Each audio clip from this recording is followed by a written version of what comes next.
I got you, bud. You bet. Hey, how you doing? Are you hearing something? Yeah, I do. Thank you.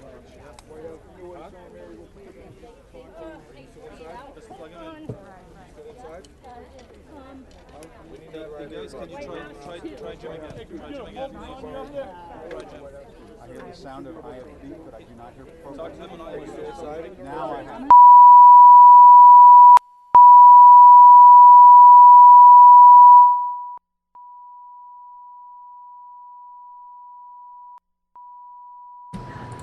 All right, we are awaiting the Vice President Joe Biden announcement at the White House Rose Garden. That is coming up in just about 5 minutes. We welcome you to Fox 10 News Now, where we cover all the latest headlines and breaking news situations. And whenever there is a live event, we always do take that. So we will go back now. We got that feedback up. And we will be awaiting for the Vice President to make an announcement within the next 5 minutes.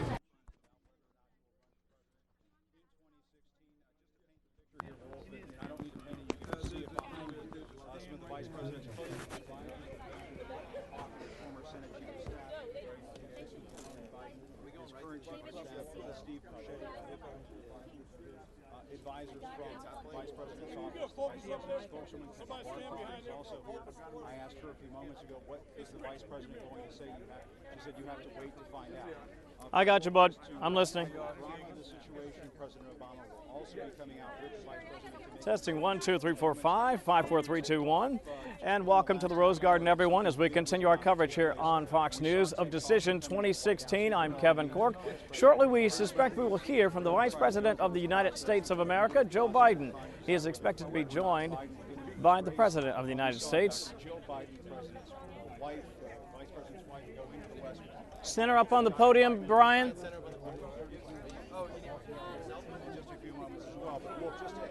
Give you a sense of how big a deal this is at the White House. The White House gave no indication that this was happening. I was coming out of a pen and pad session with the environmental advisor, Brian Dees, was talking about climate change. I happened to just take a peek into the Rose Garden and saw this being set up and was starting to ask sources here at the White House, what is going on here? And then within minutes, I got you, bud. An announcement saying, come out to the Rose Garden. This is extremely unusual to see Vice President Joe Biden, the president, come out here at a moment's notice like this. Just to add to what I'm seeing here, we're also seeing Dennis McDonough, Chief of Staff. We're seeing Susan Rice, the National Security Advisor. We're seeing Lisa Monaco, the President's Counterterrorism Advisor. Just about every senior official in this administration has raced out here into the Rose Garden, as well as the national news media. All the other networks have raced out here as well, all trying to establish these live shots at a moment's notice, because we know what is about to take place is going to be a very big deal, and that is we're finally going to find out after weeks and weeks of waiting from Vice President Joe Biden what his intentions are for 2016. As you have noted, over the last several weeks, this has been a very difficult and painful process for Vice President Biden and his family. He's been grieving the loss of his son, Beau Biden, and all throughout this process, we've been told by the Vice President's team, listen, this is something that's going to take time. The Vice President was thought was going to decide by the end of the summer, then the first week of October. But now, with other looming dates on this calendar that are very, very important to presidential candidates, we're now finally going to hear it. Are we dialed in?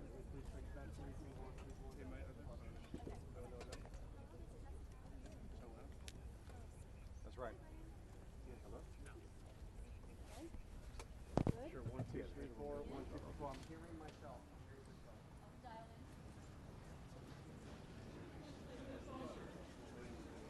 Are they okay? Everybody's happy in the booth? Ladies and gentlemen, this is the 2-minute warning. 2-minute warning.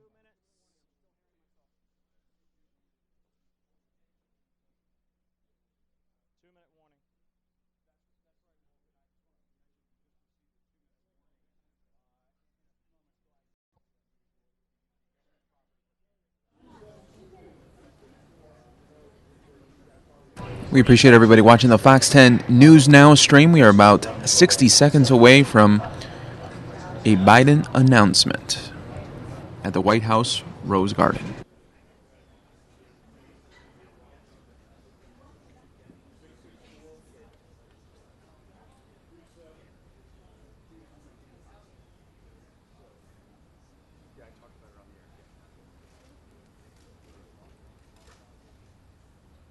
Absolutely, and we are in the Rose Garden. I have never seen an event more hastily arranged than this one in the Rose Garden. The Vice President will be coming out shortly with the President, and already here assembled in the Rose Garden is all of the White House.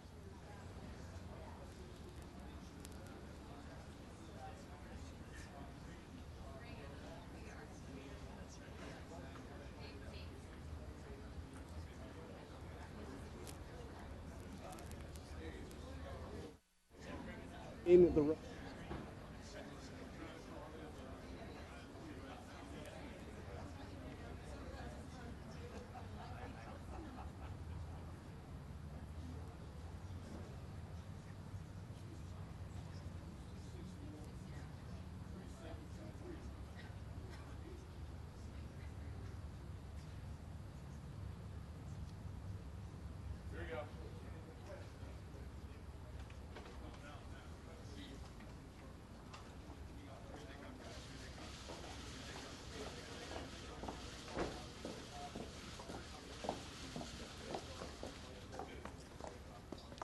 This is the window on mounting a realistic campaign for president, that it might close. I've concluded it has closed. I know from previous experience that there is no timetable for this process. The process doesn't respect or much care about things like filing deadlines or debates and primaries and caucuses. But while I will not be a candidate, I will not be silent. I intend to speak out clearly and forcefully to influence as much as I can where we stand as a party and where we need to go as a nation. And this is what I believe. I believe that President Obama has led this nation from crisis to recovery, and we're now on the cusp of resurgence. I'm proud to have played a part in that. This party, our nation, will be making a tragic mistake if we walk away or attempt to undo the Obama legacy. The American people have worked too hard, and we've come too far for that. Democrats should not only defend this record and protect this record, they should run on the record. We've got a lot of work to get done over the next 15 months, and there's a lot of the president. There's a lot that the president will have to get done. But let me be clear that we'll be building on a really solid foundation. But it all starts with giving the middle class a fighting chance. I believe the huge sums of unlimited and often secret money pouring into our politics is a fundamental threat to our democracy, and I really mean that. I think it's a fundamental threat because the middle class will never have a fighting chance in this country as long as just several hundred families, the wealthiest families, control the process. It's just that simple. And I believe we have to level the playing field for the Americans, increase the number of women able to be in the workforce, and will raise our economic standards. There are many equitable ways to pay for this. I often hear, well, how do you pay for this? There are many equitable ways to pay for this. We can pay for all of this with one simple step, by limiting the deductions in the tax code to 28% of income. Wealthy folks will end up paying a little bit more. But it's my guess, and I mean this sincerely, it's my guess, they'll be happy to help build a stronger economy and a better educated America. I believe we need to lead more by the power of our example, as the President has, than merely by the example of our power. We've learned some very hard lessons from more than a decade of large-scale, open-ended military invasions. We have to accept the fact that we can't solve all the world's problems. We can't wait too long. I don't believe, like some do, that it's naive to talk to Republicans. I don't think we should look at Republicans as our enemies. They are our opposition. They're not our enemies. And for the sake of the country, we have to work together. As the President said many times, compromise is not a dirty word. But look at it this way, folks. How does this country function without consensus? How can we move forward without being able to arrive at consensus. 4 more years of this kind of pitched battle may be more than this country can take. We have to change it. We have to change it. And I believe we need a moonshot in this country to cure cancer. It's personal. But I know we can do this. The President and I have already been working hard on increasing funding for research and development because there are so many breakthroughs just on the horizon in science and medicine. The things that are just about to happen. And we can make them real with an absolute national commitment to end moving forward in the arc of this nation toward justice. The rights of the LGBT community, immigration reform, equal pay for women and protecting their safety from violence, rooting out institutional racism. At their core, every one of these things is about the same thing. It's about equality. It's about fairness. It's about respect. As my dad used to say, it's about affording every single person dignity. It's not complicated. Every single one of these issues is about dignity. And the ugly forces of hate and division, they won't let up. But they do not represent the American people. They do not represent the heart of this country. They represent a small fraction of the political elite. And the next president's going to have to take it on.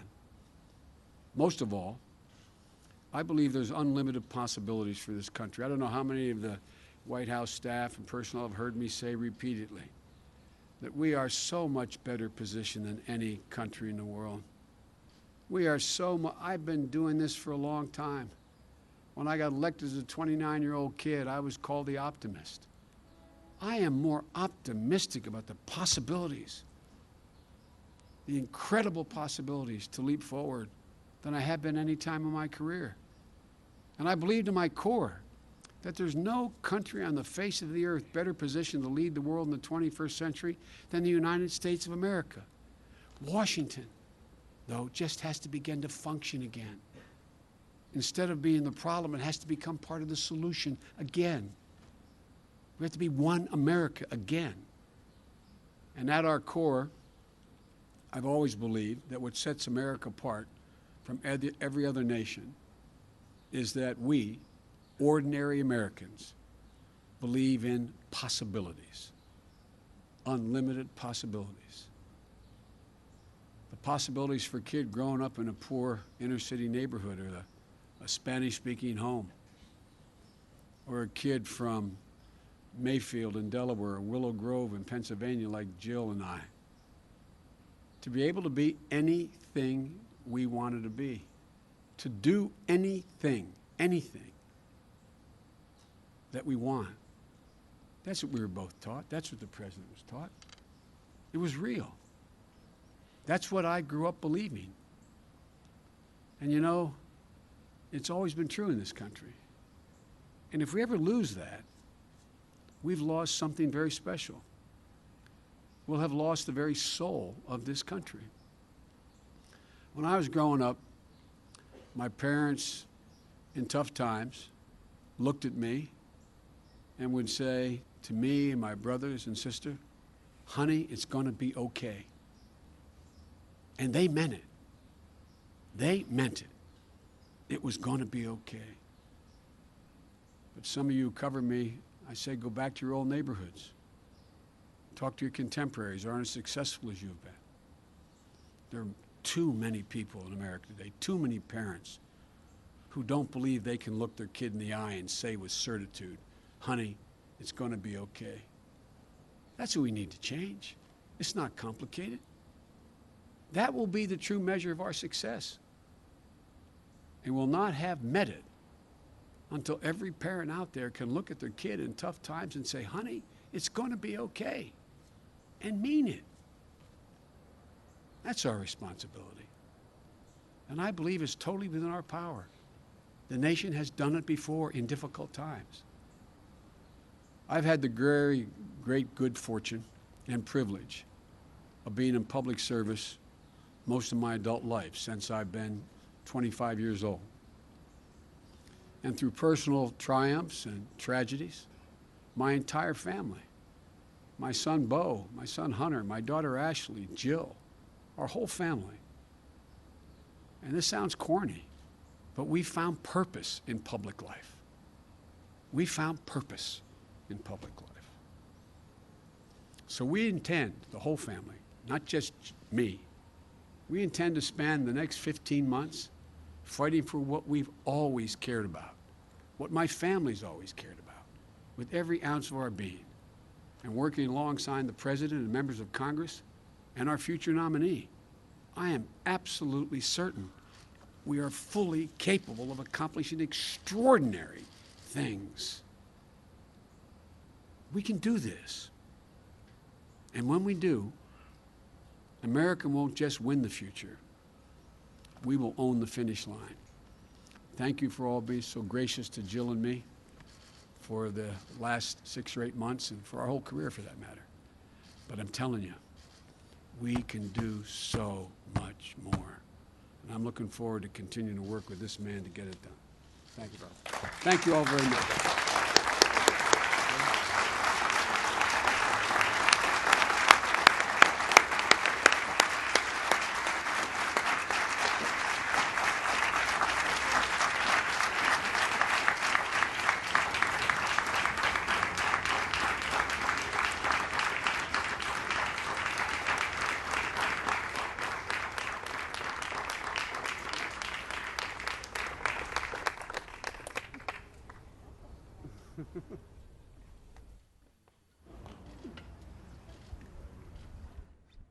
All right, you did hear it from Joe Biden. He will not be running for president, but he said he will not be silent during the race, was his announcement.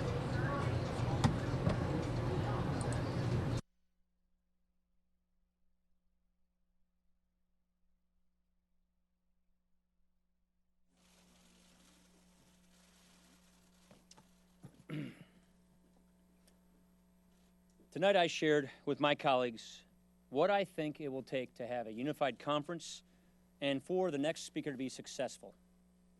Basically, I made a few requests for what I think is necessary, and I asked my colleagues to hear back from them by the end of the week. First, we need to move from an opposition party to being a proposition party. Because we think the nation is on the wrong path, we have a duty to show the right one. Our next speaker has to be a visionary one. Second, we need to update our House rules so that everyone can be a more effective representative. This is, after all, the people's House. But we need to do this as a team. And it needs to include fixes that ensure that we do not experience constant leadership challenges and crises. Third, we as a conference should unify now and not after a divisive speaker election. And the last point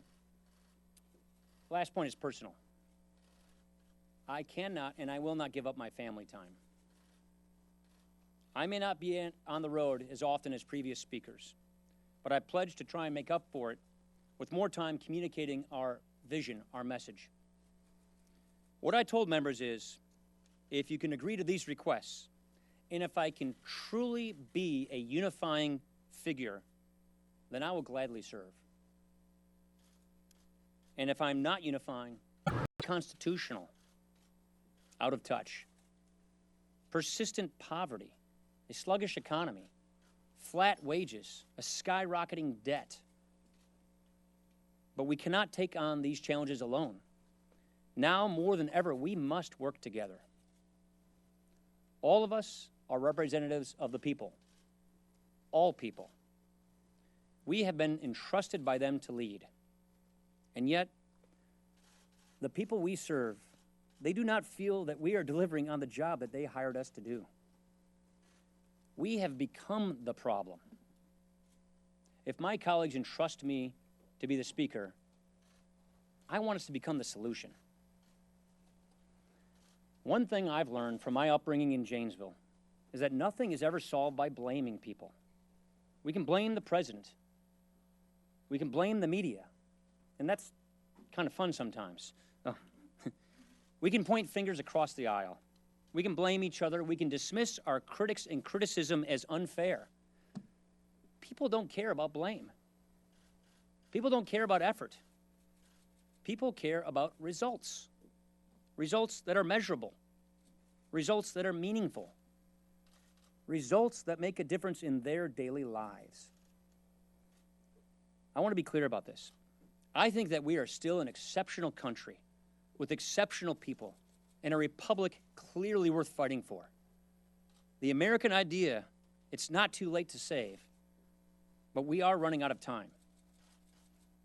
And make no mistake, I believe that the ideas and principles of results-driven common sense conservatism are the keys to a better tomorrow.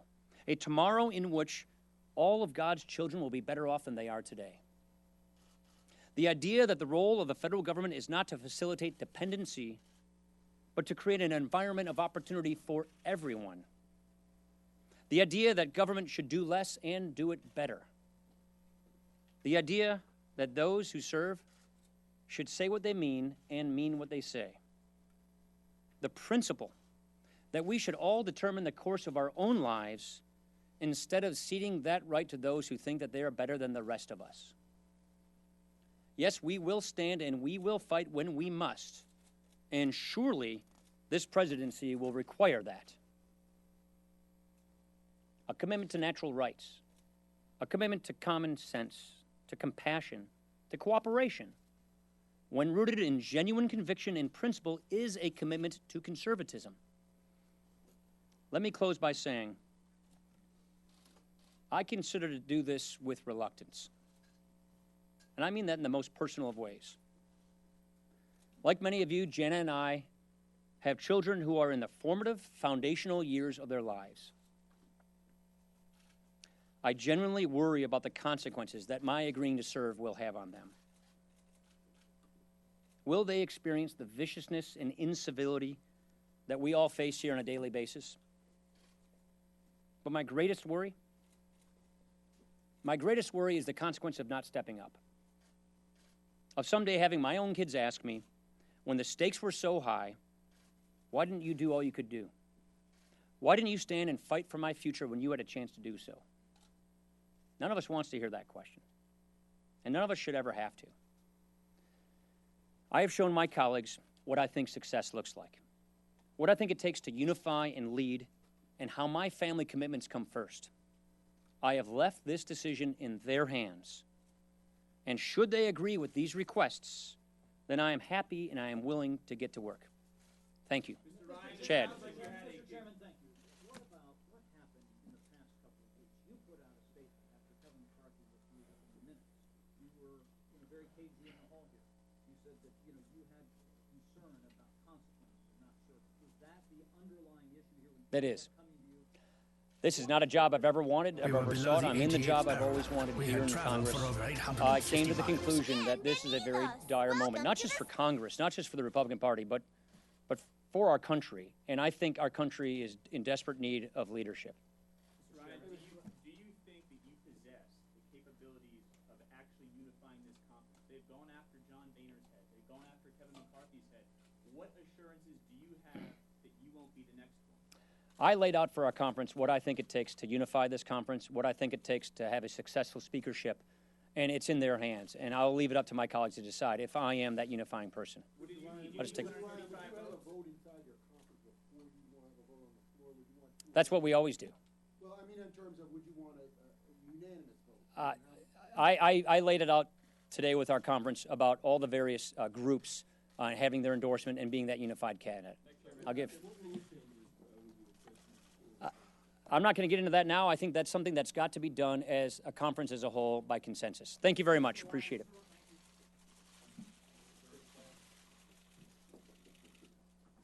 All right, we're going to catch you up on the local headlines right now. 10 News Alert we've been covering for you this morning. A deadly crash overnight just west of downtown Phoenix, forcing a major closure that continues through this hour. Anita Roman is live at the scene, 19th Avenue and Camelback with an update. Anita? Hey, good morning, Rick. A horrendous scene out here is how Phoenix police describe it. A pedestrian allegedly walking down the sidewalk struck and killed by a car that witnesses say lost control. Let me give you a live look at what's going on here. Photographer Brian Acosta panning in a little bit. The wreckage is really tremendous out here. An older Oldsmobile and striking and killing that person. And so at this point, we do know that the driver of the car, a young male, actually was able to get out of the car. Police very surprised by that because the wreckage was terrible, and left the scene. So they're looking for anyone who may know the person who was driving, and then they're also trying to piece together exactly who the pedestrian was and what may have taken place here. So 19th Avenue from Highland to Camelback closed in both directions as police continue their investigation, and they say that this portion of 19th Avenue will remain closed throughout rush hour. Back to you. All right, Anita, thank you. Another bad crash from overnight sends 2 people to the hospital. This one happened at 39th Avenue and Bell Road. Police say the cars collided, sending one of them through a block fence and into a backyard. That car hit an above-ground pool, and officers tell us that pool may have prevented the car from slamming into the house. The drivers of both cars were hurt, but their injuries are not considered life-threatening. And we're following a developing story that has a lot of students, school staff, and parents shaken up this morning. Not one, but 3 Valley schools receiving bomb threats yesterday afternoon. Here's a look at the schools that received the threats. The first happened just before 2 p.m. at Cherokee Middle School in Paradise Valley. Minutes later, Parkview Elementary School in Surprise got a similar call, and around the same time, staff at Fulton Elementary in Chandler got a call saying there was a bomb on campus as well. Now, in each case, the threats were made by a computer-generated voice. All 3 schools were cleared, no bombs found, all the kids safe. But investigators have no idea who made the calls or why. There's also a report of a bomb threat made up in Flagstaff, as well as similar threats in Ohio and Florida. At this point, it's not known if the calls are from the same source. Well, we're learning more information about a murder-suicide out of Tempe. Family members giving us some insight into the days leading up to the Sunday morning tragedy at Tempe Town Lake. Police say 27-year-old Glenn Baxter intentionally drove his entire family into the lake, killing himself along with and everything. And it's just like so hard. If you are in domestic violence, you need to call the police right away. He's facing several charges, including first-degree murder. Phoenix police releasing the name of a man killed in a crash after a suspect tried to get away from officers. It happened during a drug investigation near 39th Avenue and Northern on Monday night. When the suspect sped off, police say he hit another car driven by Henry Tamayo. The 58-year-old died at the hospital. The suspect was taken to the hospital for non-life-threatening injuries. New this morning, an American Airlines flight is diverted to Phoenix after witnesses say an unruly drunk passenger was making finger guns. Police say the 26-year-old man was acting belligerent and threatening flight attendants as he pointed at them with his finger. So he was kicked off the plane yesterday. This is American Airlines. The plane was on its way to Dallas-Fort Worth from San Jose. When it had to land at Sky Harbor, the FBI detained the man. They didn't arrest him. I guess it's not against the law to make finger guns. He was sent to a local hospital with plans to catch another flight today. APS Solar customers won't be paying higher rates, at least for now. The Arizona Corporation Commission yesterday agreed to close the utility company's case, asking for higher solar rates. The plan was to raise monthly fees from about $5 to $20, but APS wants commissioners to review solar costs and benefits before it makes any big decisions. This will help regulators not only decide APS's case, but other cases as well. This food comes in handy. To help make ends meet, Tina Ray and her husband get their food here at Columbian Gardens Pantry in East Oakland. But she notices there haven't been as many fresh vegetables these days. The broccoli, for instance, the cauliflower. I love the cauliflower. And that's important for her health. It hurts me because I'm not getting the nourishments that I need at my age, and you need that when you get elderly. Columbian Gardens gets its food here at the Alameda County Food Bank. We definitely don't have any broccoli in here. I don't see any of that. The food bank says shipments of broccoli and cauliflower have all but dried up. The reason? The drought is definitely affecting food banks, especially ours. Central Valley farmers haven't been able to grow as many vegetables, so down the pipeline, food banks across the Bay Area are seeing shortages of what used to be staples. And making matters worse, what is available is more expensive. The cost. A customer at the Flying J truck stop couldn't believe what he was seeing. And I'm like, I think she got out of that car and now she's acting like she's blind. He didn't want to be identified, but he did want Fox 31 Denver problem solvers to find out what's going on. So we waited for her to walk out, and when she walked out, she was still using it. And I told my buddy, I'm like, I'm going to record her. I think she's going to get in and drive.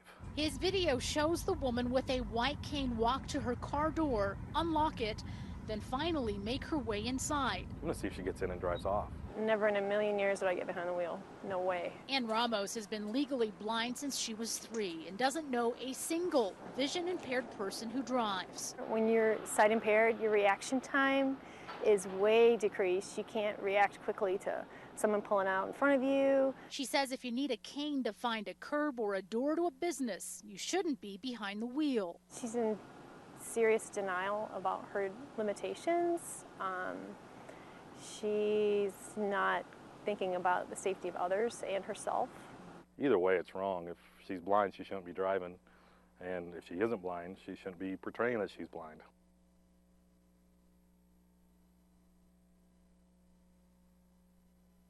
When we're attacked, we bleed. When we bleed, we die. And when we die, we cry. For the 4th time in less than a year, New York City is mourning the loss of a police officer killed in the line of duty. The violence breaking out Tuesday night in the Manhattan neighborhood of East Harlem. This sadness is so hard to describe what everyone is going through. And we're fighting to understand the loss of a man who did so much, cared so much, dedicated his life to protecting others. Police say Officer Randolph Holder and his partner were responding to a report of a shooting when a man at the scene told them his bicycle had been stolen at gunpoint. A short time later, the officers caught up with the suspect who began shooting at them. During this exchange, Officer Holder was struck in the head. The suspect continues to run north along the FDR Drive promenade on foot. He was apprehended at 124th Street by responding officers. He had suffered gunshot wounds to his leg. As the investigation continues, the 33-year-old officer is being remembered as a true hero. And we're humbled by Officer Randolph Holder's example, an example of service and courage and sacrifice. Meantime, the NYPD is asking the community to come together in the wake of the shooting. We need your support. These police officers need your support as we bury our brother police officer. But it can't end there. We need your support every day, on every corner, in every neighborhood, so we can continue to carry ourselves like superheroes. Officer Holder was a 5-year veteran of the NYPD. Officials say he had a, quote, exemplary record. Will Carr, Fox News. You know, the months come and the months go, but still Donald Trump is leading the Republican field, and now some of the most influential members of the GOP establishment are beginning to fear that he might actually win this thing. He might win the nomination. This is a nightmare scenario for them, and they want to stop him. And they think the way to do it is by going negative, a barrage of negative advertising.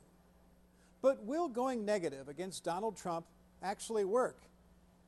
Nothing else has. He has defied political gravity at every turn. Trump's strategy is becoming clear. He's hired a bunch of very skilled political operatives, and he's concentrating on some of the early delegate-rich primaries in the South. It's called the SEC primary. If Trump cleans up there, well, the path could kind of open up for him going into the summer, and he becomes the odds-on favorite to become the Republican nominee. Well, that's what I think. What do you think? Get in touch with me, as always, on Twitter at SCraftFox10 and on Facebook at SteveCraftFox10. It is real easy to do. You know, the months come and the months go, but still Donald Trump is leading the Republican field, and now some of the most influential members of the GOP establishment are beginning to fear that he might actually win this thing. He might win the nomination. This is a nightmare scenario for them, and they want to stop him. And they think the way to do it is by going negative, a barrage of negative advertising. But will going negative against Donald Trump actually work? Nothing else has. He has defied political gravity at every turn. Trump's strategy is becoming clear. He's hired a bunch of very skilled political operatives, and he's concentrating on some of the early delegate-rich primaries in the South. It's called the SEC primary.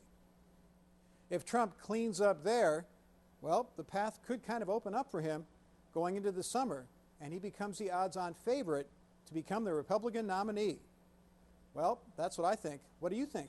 Get in touch with me, as always, on Twitter at SCraftFox10 and on Facebook at SteveCraftFox10. It is real easy to do. You know, the months come and the months go, but still Donald Trump is leading the Republican field, and now some of the most influential members of the GOP establishment are beginning to fear that he might actually win this thing. He might win the nomination. This is a nightmare. Because we have a live shot coming up. Yeah, so it'll just go live. Oh. Yep. All right, so we're about to go live here on Fox 10, so if you want to watch, go ahead. Hey, guys. Good morning. You know, something else that we should mention, Mike, I'm going to be doing some Q&A on my Facebook page. Okay. On my Fox 10 Facebook page. Just look up Celeste Fox 10. And we're going to be doing some live Q&As with folks. We can talk about anything and everything, and that's going to come up here right about 10 o'clock on the dot. We're going to be doing it from the studio. So that'll be fun. So join me. So look at me up on Facebook, and we'll do some Q&As. Awesome. That'll be great. Some live video. Very cool. And then that's a great way to interact, too, I bet, right? You get all sorts of questions. Yeah, we can talk about the weather, news, maybe possibly what you're cooking up for fall. You know, I posted something about all this rain and the weather that we've been getting here in Phoenix, the Valley. Yeah. Up in Arizona, in the high country, we got snow, Arizona Snow Bowl. And so this is pretty early and really nice. I think they're planning to open November 20th, so we can chat about anything and everything. Wow. I posted something like that, and people were talking about cooking up chili, cooking up pumpkin bread, all kinds of fun stuff, so... Okay, so we're going to go live here on the air as well. Yeah, so we're going to duel. We're double dipping. Yeah. We're double dipping. Dual lives. Yes. So they gave us like a standby, which is like 30 seconds or something like that. So 15 away standby. Okay. Did you hear that in the studio?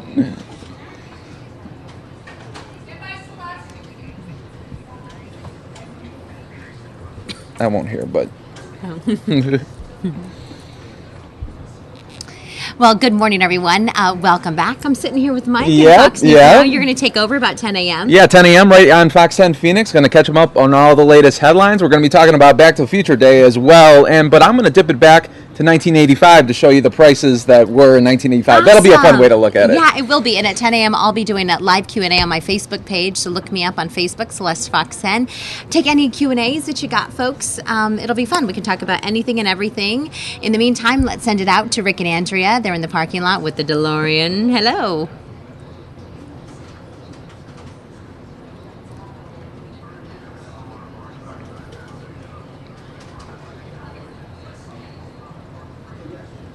Good stuff. We will be right back. Let me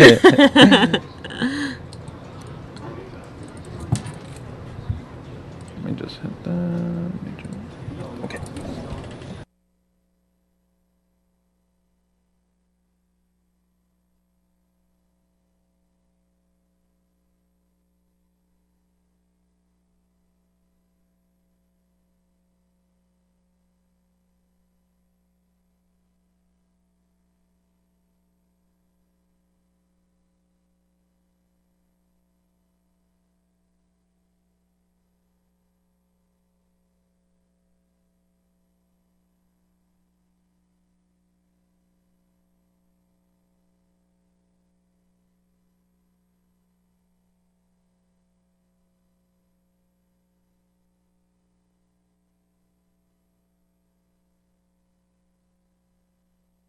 All right, everybody. Thanks for waiting there as we did that live shot on Fox 10. We're getting ready to launch into our show for 10 a.m. We're going to go out live to where the president will be leaving to make his way to an event. I'm going to get you the details on that. We'll also be taking it live about 11:30. He's going to be speaking about the state of America with drugs and especially the heroin epidemic. So that's coming up at around 11:30 Arizona time.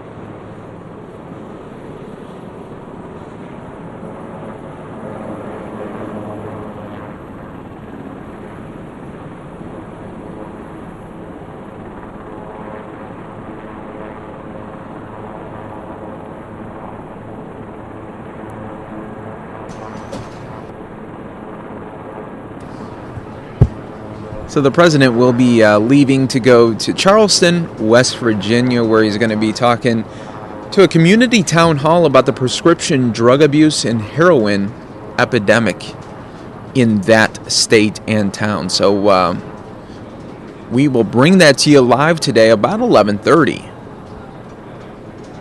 But as always on Fox 10 News Now, we show you pretty much every live event, every crucial live event that happens. We just saw Joe Biden announce that he will not be running. Yesterday we showed you Congressman Paul Ryan thinking about the idea for Speaker of the House, but he does have demands, as we did hear that a little bit earlier. So we got a full show for you today, guys, as always. And then tomorrow, special stream tomorrow, 7 a.m., Hillary Clinton, Benghazi. That will be happening at 7 a.m., her testifying. It's about 8 hours going to be happening tomorrow, so we'll bring that all to you live. And then Friday, a special stream at 4 p.m. for Donald Trump, live event in Miami. Lots of events coming in these next 3 days, so be ready for them. You got the right spot, Fox 10 News Now. We appreciate everybody watching on fox10phoenix.com.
And there is the president making his way onto Air Force One.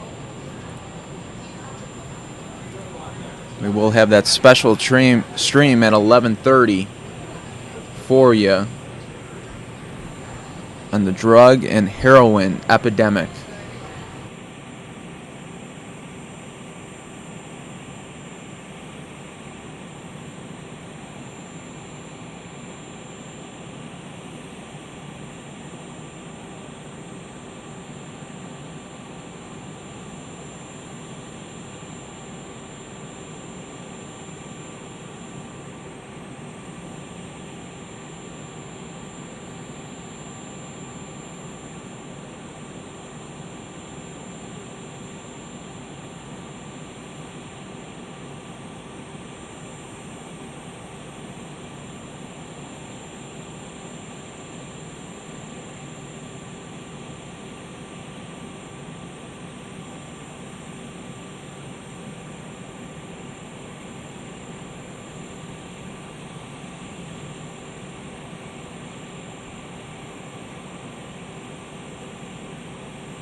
If you're wondering about the president's schedule for today, we do have it for you. So this is what he'll be doing.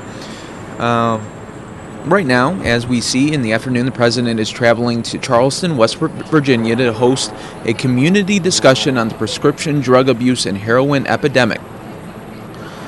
The president's departure from the South Lawn is open press, and the arrival at McLaughlin Air National Guard Base will also be open to the press as well. While in Charleston, the president will participate in a community forum to discuss local, state, and federal efforts, as well as private sector initiatives with those who are addressing the epidemic on a daily basis. The president's remarks at East End Family Resource Center in West Virginia. Later in the afternoon, the president will depart Charleston back to Washington. And then in the evening, the president will host a group of House and Senate Democrats for a working reception at the White House to talk about shared priorities in trade.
feel sort of like we're back on our Pope coverage. If you guys have been watching Fox News Now, you remember about a month ago we had extensive coverage of the Pope, and just seeing these plane arrivals and departures reminds me of when we covered the Pope so extensively right here on Fox 10 News Now, part of Fox10Phoenix.com.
And there we go. The president up in the air now, headed Charleston, West Virginia, to talk about the drug epidemic, especially the heroin epidemic in that state.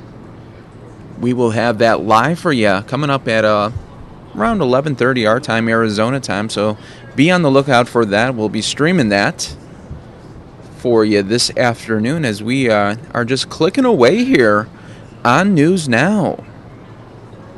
Started an hour early because of the Joe Biden announcement that he will not be running for president in 2016.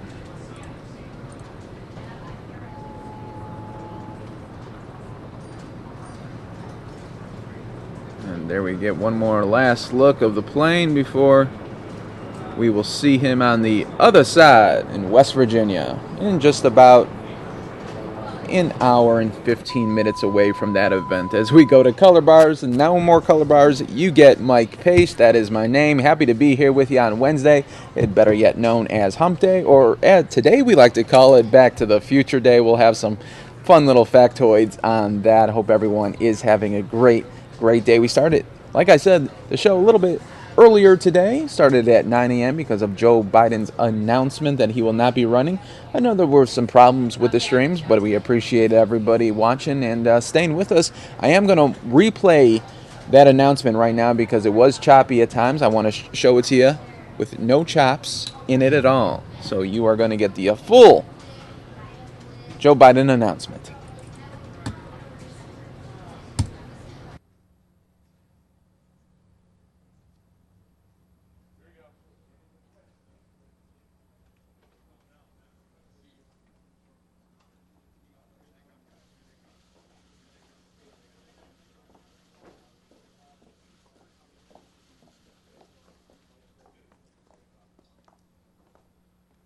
Good morning, folks.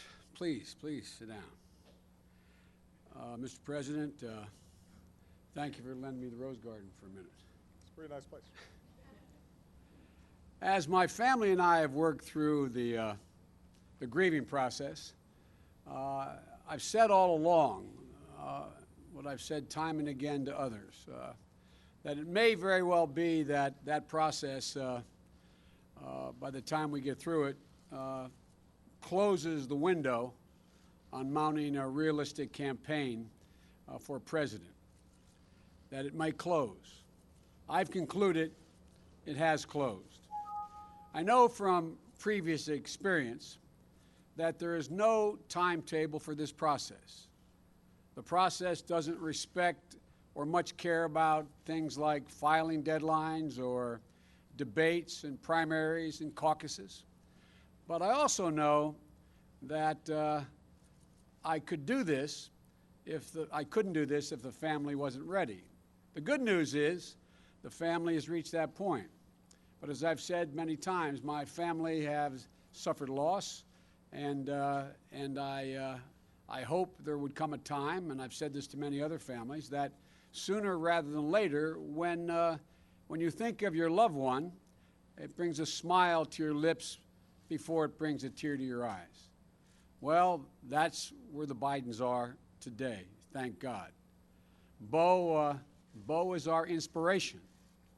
Unfortunately, I believe we're out of time, the time necessary to mount a winning campaign for the nomination. But while I will not be a candidate, I will not be silent.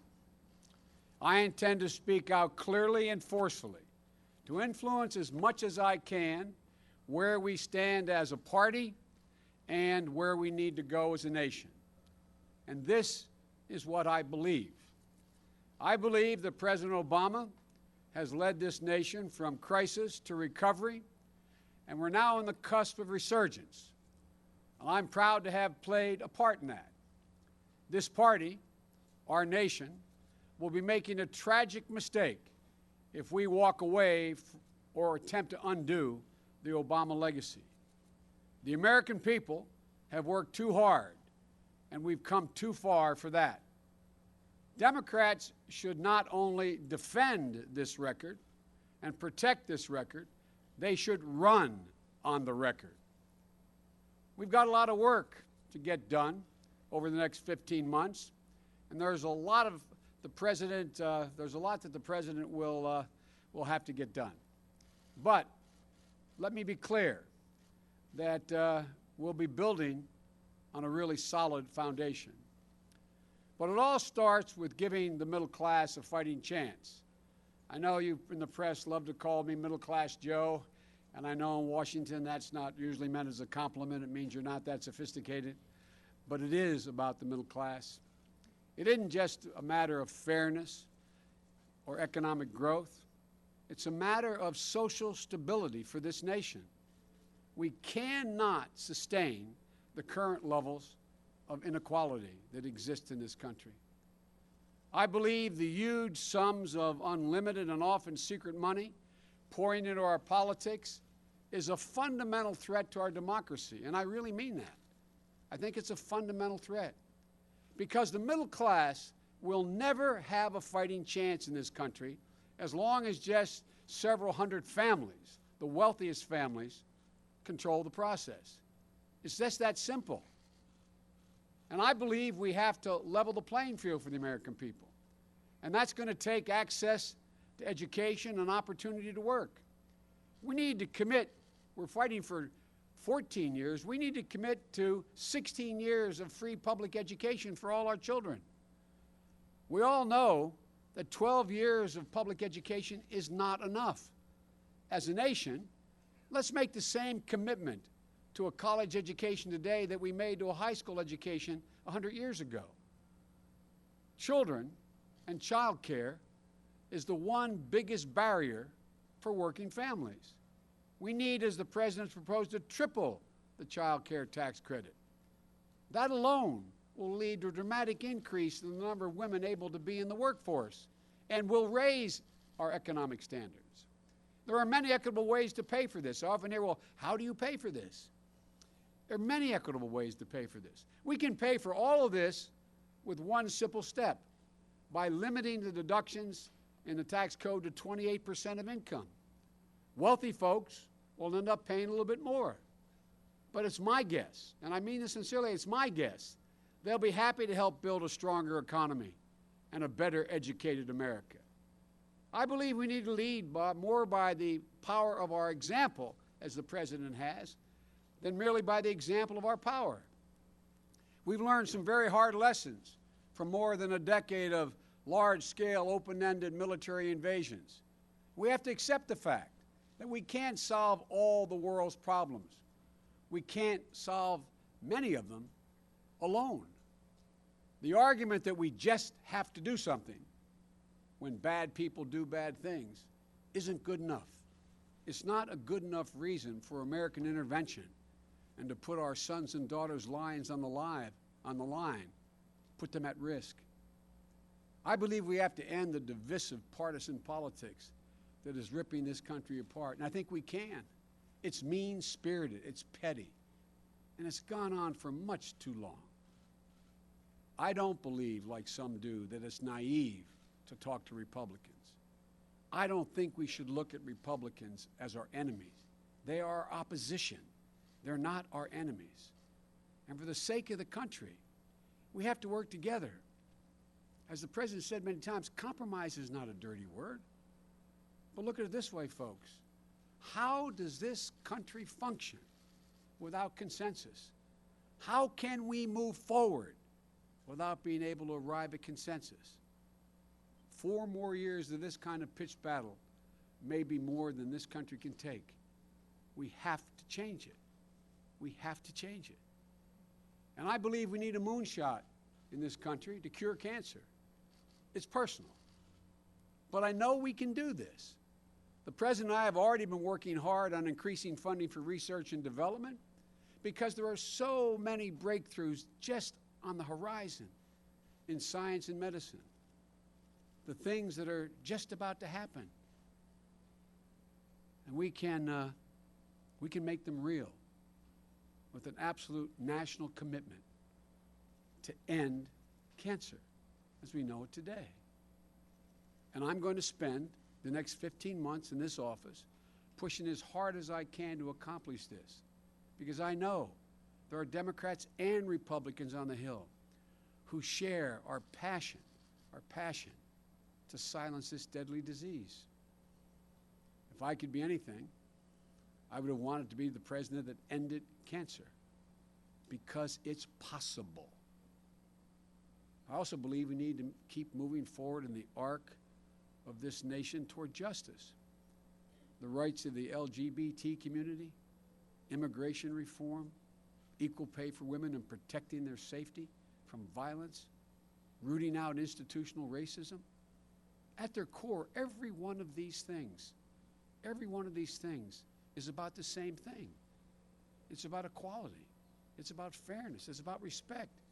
As my dad used to say, it's about affording every single person dignity. It's not complicated. Every single one of these issues is about dignity. And the ugly forces of hate and division, they won't let up. But they do not represent the American people. They do not represent the heart of this country.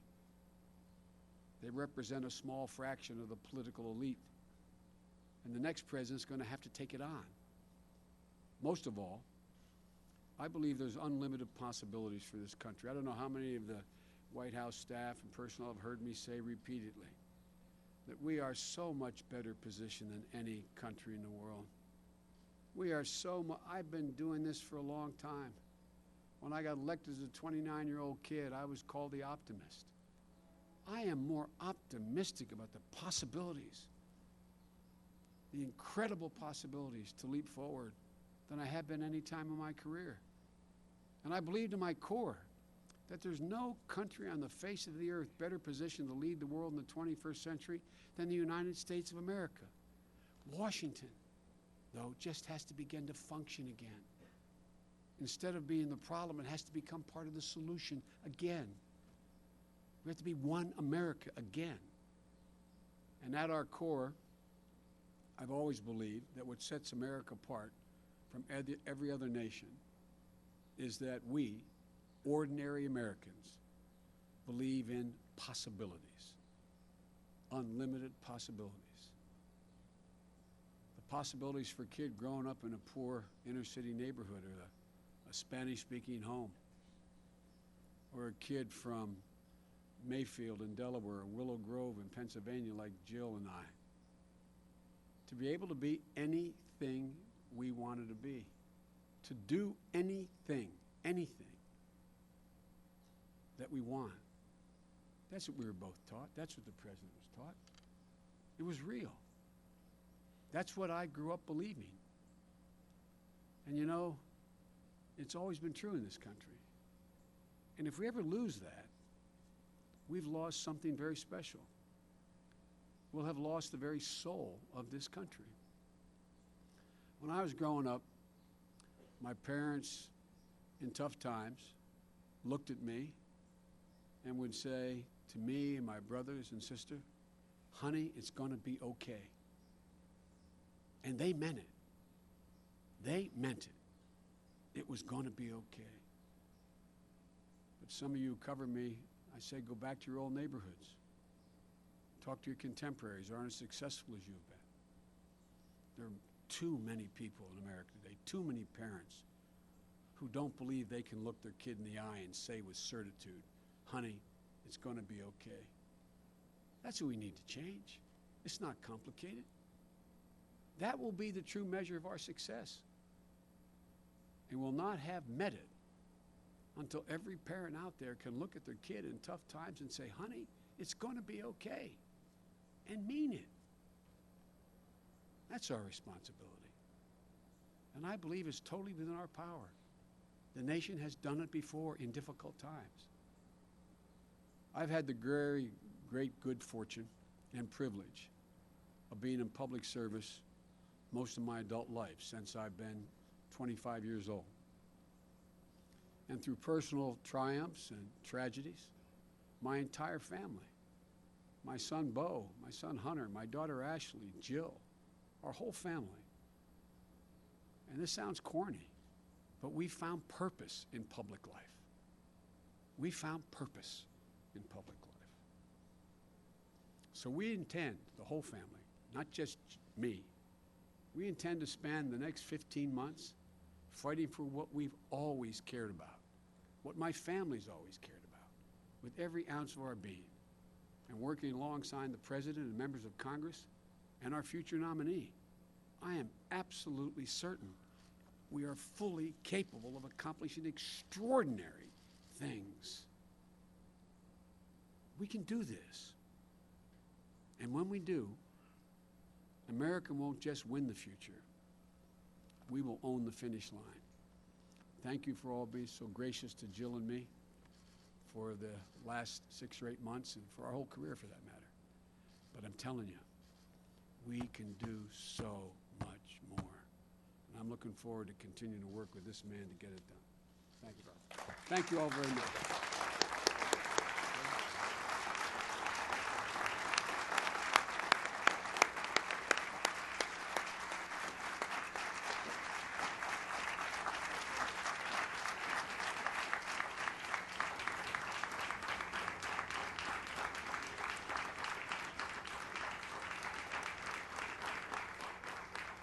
All right, so you just saw what our top story of the day was, obviously with Joe Biden saying he will not be running.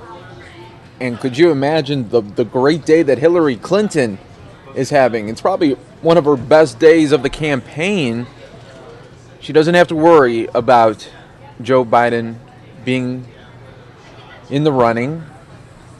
So it really, really opens the gap for Hillary Clinton, looking like she will be the Democratic Party leader and be the candidate for the Democratic Party. So only time will tell, but it's just shaping up to look that way. Hillary Clinton having a great day so far, if you think about it. A little bit later, in about an hour, we're going to go to West Virginia. A lot of people have been talking about this in the chat room already, about this drug epidemic, especially heroin. President Obama will be talking in West Virginia, Charleston to be exact. That's coming up at 11:30 our time, so be on the lookout for that. We will take it as soon as that event happens. Then in other news, we got some big baseball storylines coming up. Big baseball storylines. Kansas City's 1 game away from going back to the World Series for a second straight year. And then the Cubs are 1 game away from saying goodbye to the season that everybody was hoping for, that would turn out to be a World Series win. Remember, even in Back to the Future 2, they predicted that in 2015 the Cubs would be the World Series champions. And I've been telling this to some friends of mine. That is a movie. It's Hollywood. So if you really, really think that the Cubs are going to do it, you might as well put that movie in and watch it. Because I think that's going to be the closest that the Cubs are going to get. Because they are down 3 games in the NLCS against the New York Mets. It's not looking good for them, but you know what? It can be done. It can be done because their general manager right now, Theo Epstein, well, he was with the Boston Red Sox when they were the only team back in 2004 to go from 3 games down to not only win that series, but then go on to the World Series and break their drought. So it can happen. Theo Epstein is now with the Cubs as their general manager, but it's not looking good. So we will follow those storylines for you.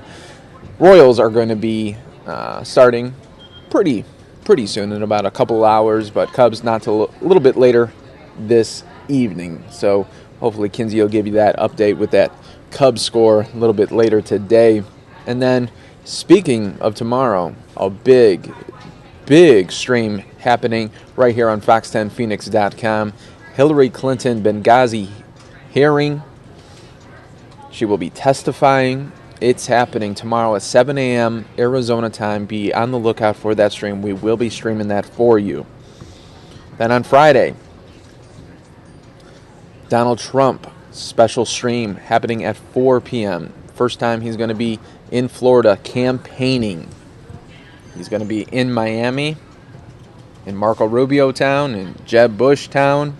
So what a statement he will be making there. And obviously he's going to be talking about those poll numbers, because those poll numbers that are out are looking really good for Donald Trump. I just want to, while we're talking on that subject, I do want to bring that up to you guys so we could chat a little bit about that, because what was it, just about a couple weeks ago they were saying, oh man, Donald Trump is tanking. This might be the end. When is he gonna bow out? Well, now he's back on the upswing. He's back with it.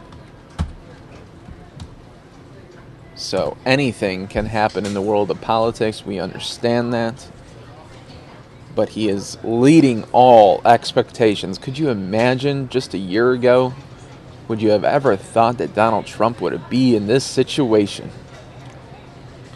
It's probably what's so great about America, right? You could really do anything that you want to. And boy, is he having an experience. So this is the latest poll numbers, probably what you're going to hear from on Friday. It says Trump has leveled off with backing from 32% of Republicans and Republican-leading independents.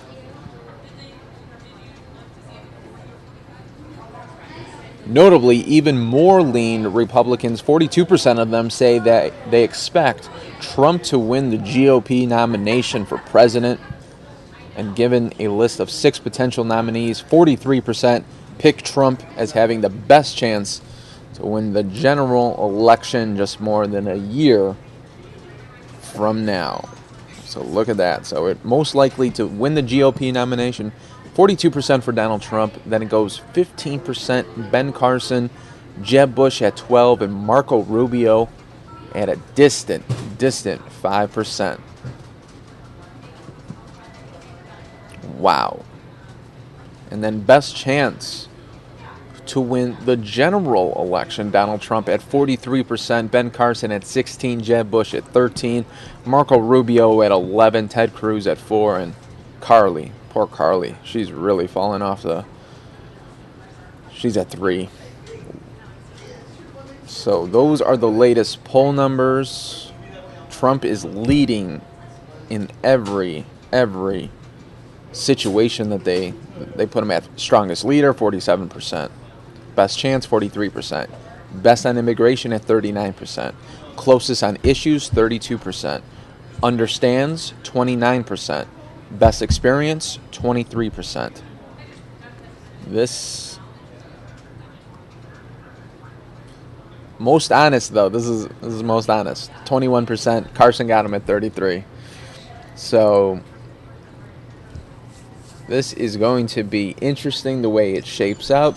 Just a reminder, Friday, we will have his event live from Miami, Florida, 4 p.m. Arizona time. So be on the lookout for that. Always with News Now, we do have a full slate of stories that we want to get to, and we appreciate everybody always watching right here on fox10phoenix.com. This is the place to get your breaking news situations on weather. Yesterday, did we have the weather or what? And it's shaping up. See what we're looking at right now as we're talking about weather. Still some chances for rain today. Topping out at 79 degrees, and then we're going to dry out, folks. We're going to dry out Thursday, Friday. Look at 83, 85. The weekend looks absolutely gorgeous. 88 and 90 degrees. Then next week we heat up just a tad, but staying in the low 90s. I love those lows at the end of next week there. 65. Beautiful. Beautiful days ahead, folks. So we are happy that you're a part of the Fox 10 News Now stream.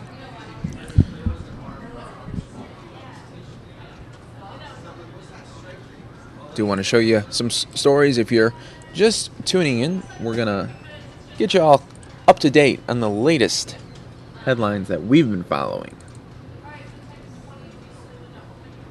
Overnight, just west of downtown Phoenix, forcing a major closure that continues through this hour. Anita Roman is live at the scene, 19th Avenue and Camelback, with an update. Anita? Hey, good morning, Rick. A horrendous scene out here is how Phoenix police describe it. A pedestrian allegedly walking down the sidewalk struck and killed by a car that witnesses say lost control. Let me give you a live look at what's going on here. Photographer Brian Acosta panning in a little bit. The wreckage is really tremendous out here. An older Oldsmobile just crumpled, and witnesses told police that around 11:19 this morning that Oldsmobile was northbound here on 19th Avenue at a very high rate of speed, lost control, crossed over all the lanes of traffic out here, plowed through some trees, ended up in either the fence or the structure. We're still trying to figure out exactly where that car landed. Apparently, again, hitting a pedestrian and striking and killing that person. And so at this point, we do know that the driver of the car, a young male, actually was able to get out of the car. Police very surprised by that because the wreckage was terrible, and left the scene. So they're looking for anyone who may know the person who was driving, and then they're also trying to piece together exactly who the pedestrian was and what may have taken place here. So 19th Avenue from Highland to Camelback closed in both directions as police continue their investigation, and they say that this portion of 19th Avenue will remain closed throughout rush hour. Back to you. All right, Anita, thank you. Another bad crash from overnight sends 2 people to the hospital. This one happened at 39th Avenue and Bell Road. Police say the cars collided, sending one of them through a block fence and into a backyard. That car hit an above-ground pool, and officers tell us that pool may have prevented the car from slamming into the house. The drivers of both cars were hurt, but their injuries are not considered life-threatening. And we're following a developing story that has a lot of students, school staff, and parents shaken up this morning. Not one, but 3 Valley schools receiving bomb threats yesterday afternoon. Here's a look at the schools that received the threats. The first happened just before 2 p.m. at Cherokee Middle School in Paradise Valley. Minutes later, Parkview Elementary School in Surprise got a similar call, and around the same time, staff at Fulton Elementary in Chandler got a call saying there was a bomb on campus as well. Now, in each case, the threats were made by a computer-generated voice. All 3 schools were cleared, no bombs found, all the kids safe. But investigators have no idea who made the calls or why. There's also a report of a bomb threat made up in Flagstaff, as well as similar threats in Ohio and Florida. At this point, it's not known if the calls are from the same source. Well, we're learning more information about a murder-suicide out of Tempe. Family members giving us some insight into the days leading up to the Sunday morning tragedy at Tempe Town Lake. Police say 27-year-old Glenn Baxter intentionally drove his entire family into the lake, killing himself along with his wife and their 3 children. We've heard from family members that the wife and mother, Danica Baxter, that is, was trying to leave her husband. Now, one of Danica's cousins is saying he suspected something wasn't right with her days before this whole thing took place. I knew like something was up like when I seen him at that time, and I'm all like, "Are you okay? Are you sure you're okay? Because you don't look okay." Because I know how to see behind people's smiles and everything. And it's just like so hard. If you are in domestic violence, you need to call the police right away, like before something like this happens again. The family has set up a GoFundMe account in the name of Danica Baxter. We have more information on our website, fox10phoenix.com. This morning, the suspected shooter in a murder in Tempe is behind bars. Police arresting Anwar Dogka. The 23-year-old is accused of the murder of Dana Mullen last week near Miller and McKellips. Anwar knew the victim, and detectives say he told them he was using meth and heroin when he shot the 43-year-old several times. He's facing several charges, including first-degree murder. Phoenix police releasing the name of a man killed in a crash after a suspect tried to get away from officers. It happened during a drug investigation near 39th Avenue in Northern on Monday night. When the suspect sped off, police say he hit another car driven by Henry Tamayo. The 58-year-old died at the hospital. The suspect was taken to the hospital for non-life-threatening injuries. New this morning, an American Airlines flight is diverted to Phoenix after witnesses say an unruly drunk passenger was making finger guns. Police say the 26-year-old man was acting belligerent and threatening flight attendants as he pointed at them with his finger. So he was kicked off the plane yesterday. This is American Airlines. The plane was on its way to Dallas-Fort Worth from San Jose. When it had to land at Sky Harbor, the FBI detained the man. They didn't arrest him. I guess it's not against the law to make finger guns. He was sent to a local hospital with plans to catch another flight today. APS Solar customers won't be paying higher rates, at least for now. The Arizona Corporation Commission yesterday agreed to close the utility company's case, asking for higher solar rates. The plan was to raise monthly fees from about $5 to $20, but APS wants commissioners to review solar costs and benefits before it makes any big decisions. This will help regulators not only decide APS's case, but other cases as well. Drones are expected to be a hot gift item for the holidays, but the FAA now is hoping to make a big change before then. They're going to require drones to be registered with the government. Okay, so you're probably wondering, well, how is this going to all work? How is it going to be regulated? And what do drone hobbyists need to know? People that just want them for fun. So joining us this morning is James Arrowwood with Frutkin Law Firm. Good morning, James. I see you're out and about in the elements here this morning. I assume there's probably a drone flying over you somewhere. Oh, there it is. There it is. Yeah. Right there. So there you go. So why does the FAA want to do this and register drone owners? Well, there's been some near misses, and that's really made the news lately, and I'm sure people have heard about that, where some of the hobby drones, for instance, have come into restricted airspace, whether it's around an airport or around a wildfire, for instance.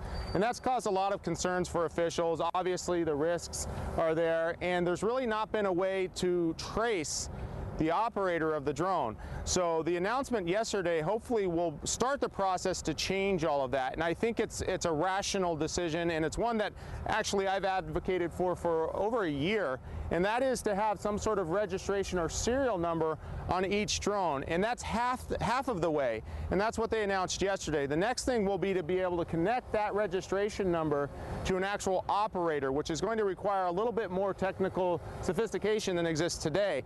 In the meantime, everybody who wants to purchase one of these for the holidays, they're probably going to create a carve-out for what we would consider kind of toy drones, which would be under a certain weight. So imagine something that's a pigeon, or something that has what's called an altitude limiter on it. So people that are buying them for their child to play with at Christmas, those levels of drones will probably not require registration. That's still to be decided, but any drones even about this size you see here, these will require registration, and people who already own these drones will be required to register them. So this will actually apply to past purchased drones as well as to all future purchased drones. So people need to be aware of that. And so I would imagine then there will be penalties somehow enforced, I guess, if you're caught using it in a restricted airspace or breaking some sort of rule. Or if you don't register. Or if you don't register. Well, absolutely, and think about it like this. It's almost when the advent of cars or motorcycles came out, you know, they eventually put vehicle identification numbers on those, but there'll be a rollout period where you'll be given a warning assuming that you haven't damaged anything or hurt anything by not registering it. But after a certain amount of time, all new UAVs will require registration, probably from the point of manufacture. And hopefully they'll also have a chip that coordinates with cell towers, so you can actually locate a UAV at any space and time, what I call the Z access point. So toy drones the size of a pigeon and pigeons won't have to be registered. Is that right? Well, that's what's being discussed. The DOT still hasn't said specifically, but understand they're trying to roll this out by December, if you can imagine. Now, it's pretty rare that government gets anything done in 2 months, especially on a federal level. So I have my questions about that. They are assembling a group of industry leaders, people in the field, and they're going to decide whether or not this is really practical in that amount of time. Okay. All right. Thank you so much. Always nice to see you. Very interesting stuff when it comes to drones, and now how they're going to be trying to regulate that. Yeah, I'm a little not so optimistic when it comes to if it'll be in that 2-month deadline for December, because so many people are going to be getting those as gifts. Let me know if you guys will be getting, or if you're giving or wanting a drone for a gift. We're going to catch you up on some other headlines that were happening today. At 339th Avenue, there was a rollover. Semi was going eastbound on I-10 when the driver fell asleep. This caused the semi to spin out of control and flip over. The driver of the semi was not injured, and he won't be taken to a hospital. So that is good news at least. He's currently sitting. So, wow. That is the latest on that information. As we continue to get you some other, there was a crash at 39th Avenue and Bell earlier today. And then we just got this into the newsroom, a 30th Street murder. This was the release from the police department in Phoenix. At around 1:30 on October 15th, Phoenix police officers were called to the townhomes at 802 North 30th Street in response to an unknown trouble. A male caller was reporting he had found his wife inside the home and bleeding.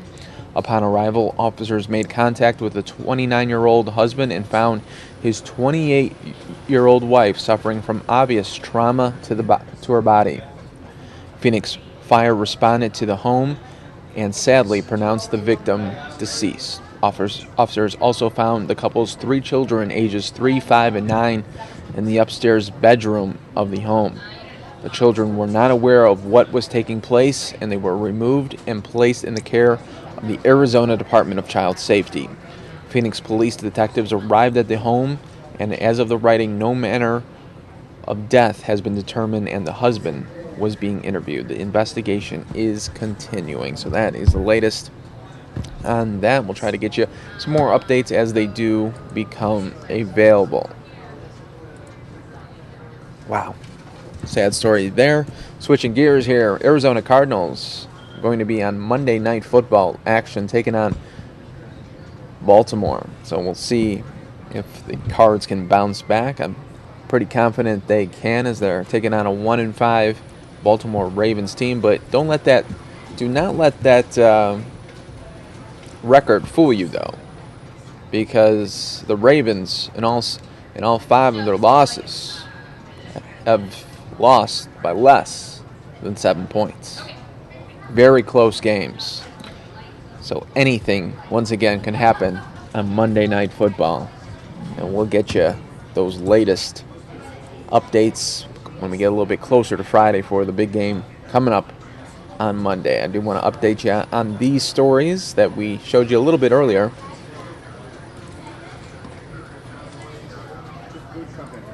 To help make ends meet, Tina Ray and her husband get their food here at Columbian Gardens Pantry in East Oakland.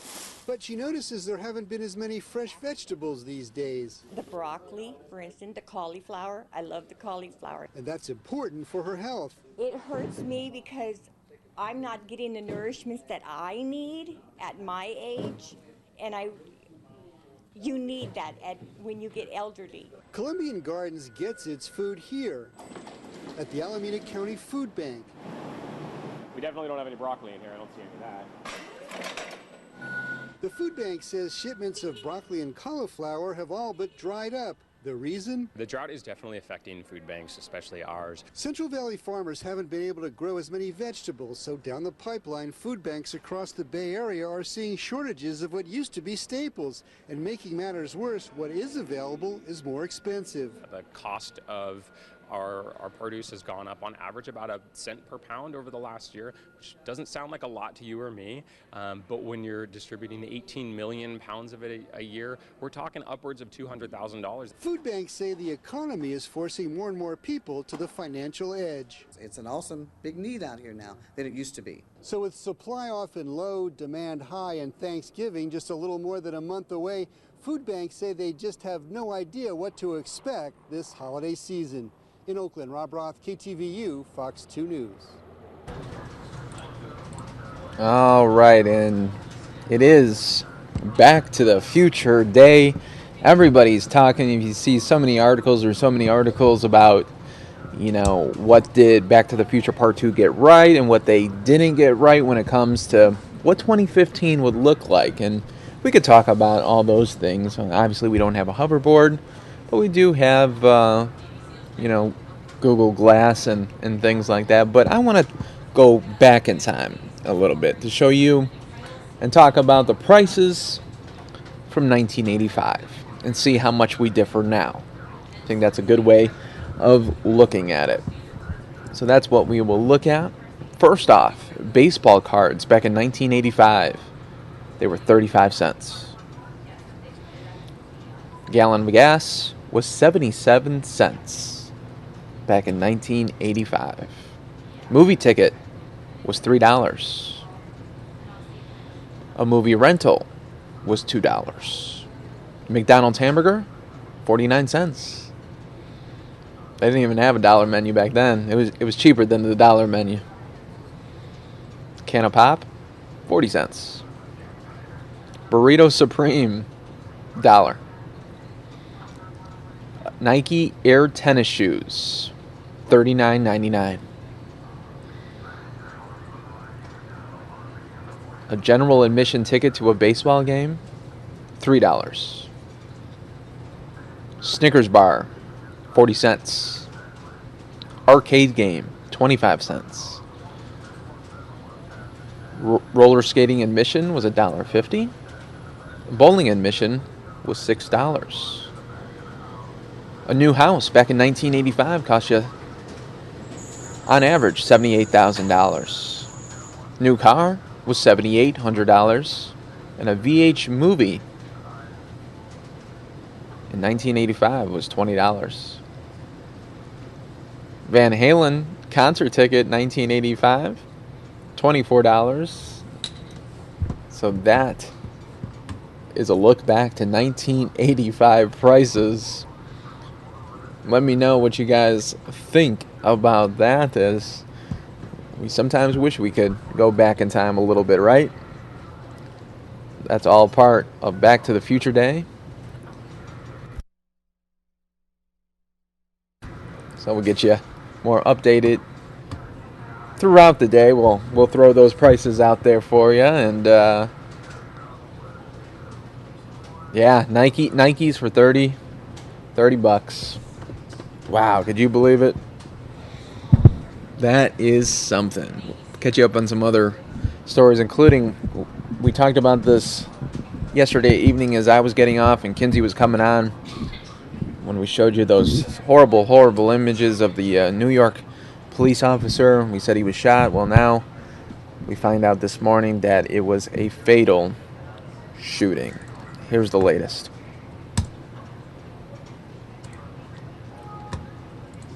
When we're attacked, we bleed. When we bleed, we die. And when we die, we cry. For the fourth time in less than a year, New York City is mourning the loss of a police officer killed in the line of duty. The violence breaking out Tuesday night in the Manhattan neighborhood of East Harlem. This sadness is so hard to describe, what everyone is going through. And we're fighting to understand the loss of a man who did so much, cared so much, dedicated his life to protecting others. Police say Officer Randolph Holder and his partner were responding to a report of a shooting when a man at the scene told them his bicycle had been stolen at gunpoint.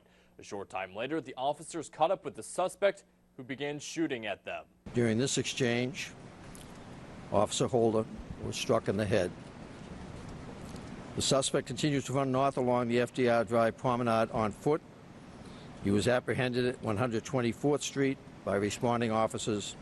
He had suffered gunshot wounds to his leg. As the investigation continues, the 33-year-old officer is being remembered as a true hero. And we're humbled by Officer Randolph Holder's example, an example of service and courage and sacrifice. Meantime, the NYPD is asking the community to come together in the wake of the shooting. We need your support. These police officers need your support as we bury our brother police officer. But it can't end there.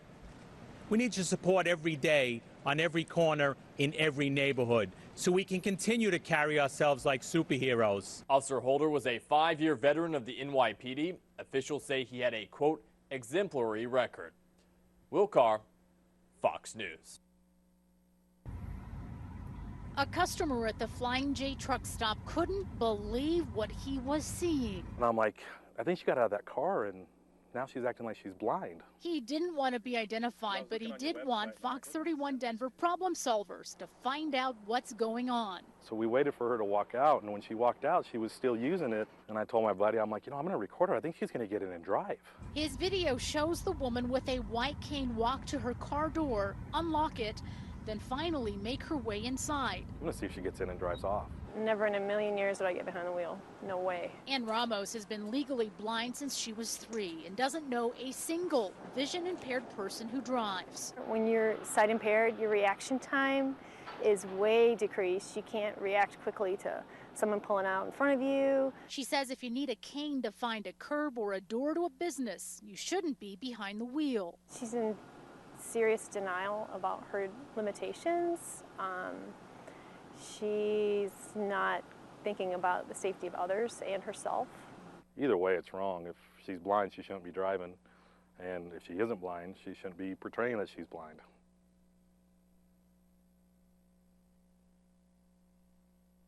News alert we've been covering for you this morning. A deadly crash overnight just west of downtown Phoenix, forcing a major closure that continues through this hour. Anita Roman is live at the scene, 19th Avenue and Camelback with an update. Anita?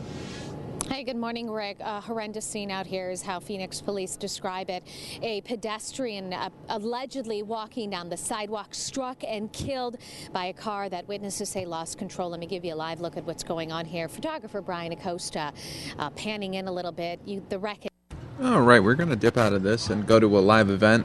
As I promised, the President Obama event in West Virginia taking place right now. We will go to that right now. Legislation to provide stricter oversight of methadone clinics and pain clinics. Limit the sale of prescription drugs used to manufacture meth, and established a tracking system to monitor prescriptions and purchases through the National Precursor Log Exchange, or NPLEX. To date, we've shut down 11 pill mills and are increasing practice standards for pain clinics to ensure our residents are using prescription drugs responsibly. We understand West Virginians must have access to chronic pain management treatment options, but not at the expense of irresponsible prescription practices. In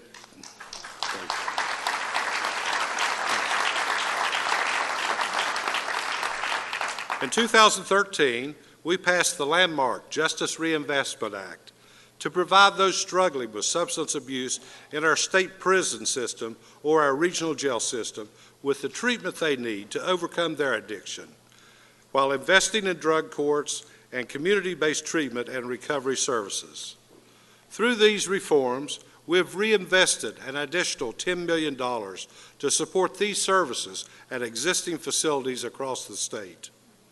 This year, we expanded access to Narcan, a life-saving drug, to first responders and family members of those struggling with addiction to help reduce the number of overdose deaths in West Virginia.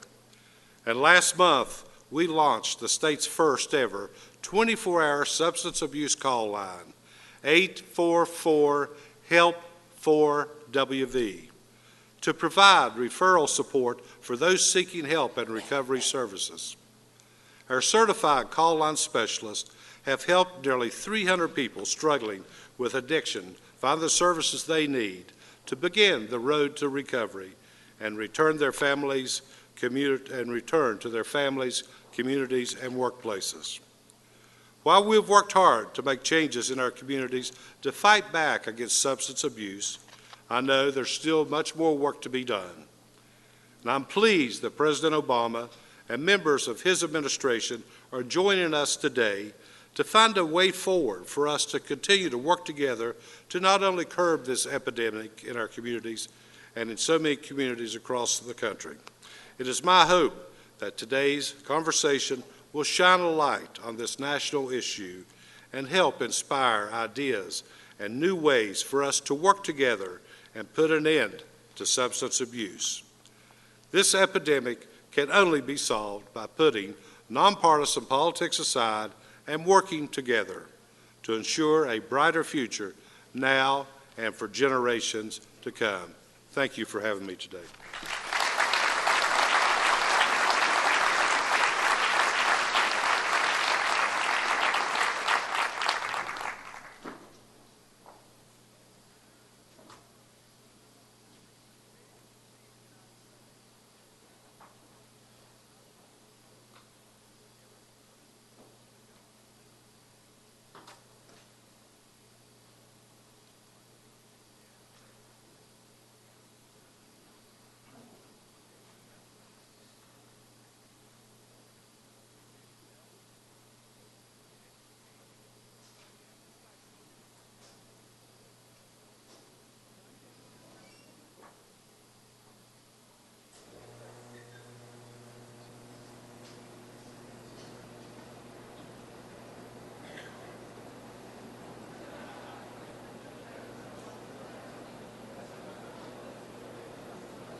We're just waiting for this community town hall to begin on the heroin epidemic in Charleston, West Virginia. President will be speaking.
So we're just waiting for President Obama to arrive to start this community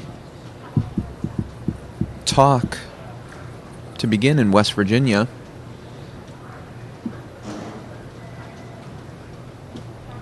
Nearby Huntington, West Virginia is the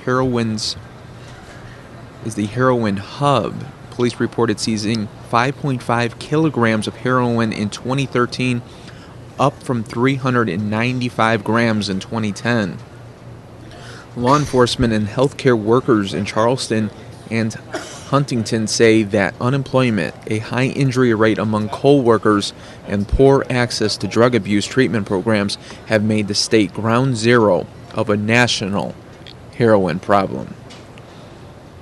President Obama is expected to announce plans for federal agencies to ensure that training is provided for prescribers of opiate-based painkillers, which are often a gateway to heroin.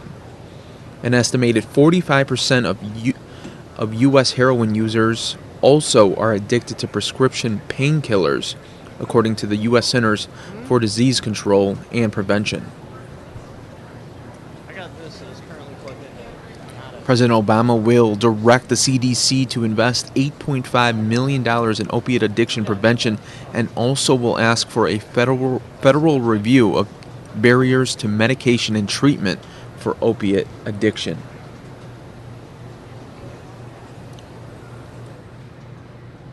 That is all coming up live right here on Fox News Now.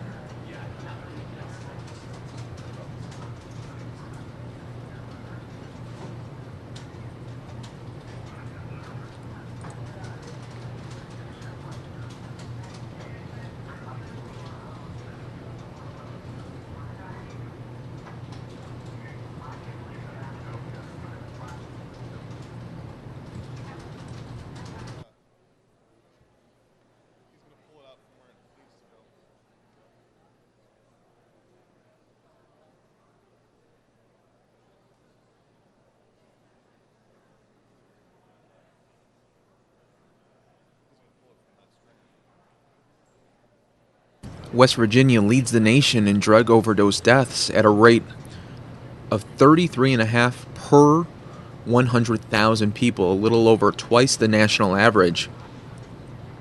A recently released report by the state's Health Statistics Center shows about 2,900 West Virginians have overdosed on prescription painkillers in the past 5 years. The state is currently on track to have a record year in overdose deaths. It also leads the nation in new cases of hepatitis B and is second in the nation for new cases of hepatitis C, statistics that the Centers for Disease Control and Prevention have linked to the heroin epidemic.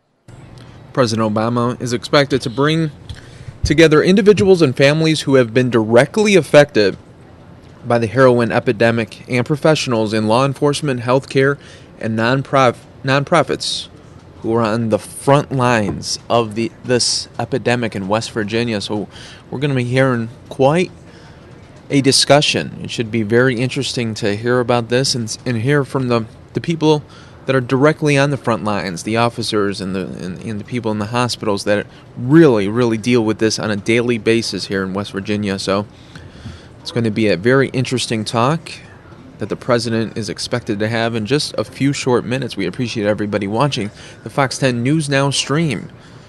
We are streaming live right now on fox10phoenix.com.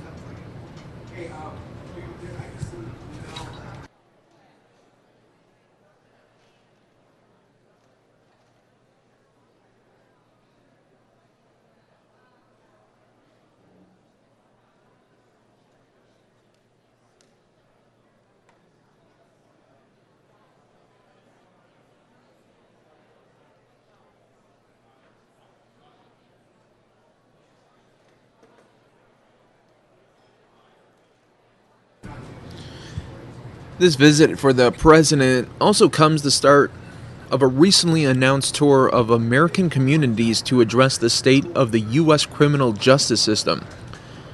On Thursday, President Obama will sit down with the Marshall Project to discuss reform efforts the same day the Senate is poised to mark up legislation that will roll back some mandatory minimum sentences.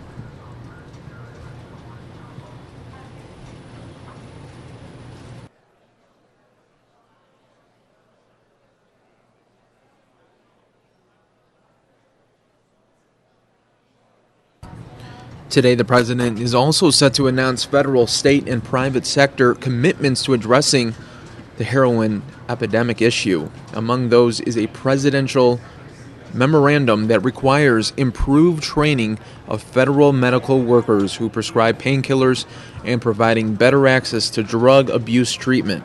Obama will also announce that a number of media organizations are donating millions in ad time to run anti-drug public service announcements.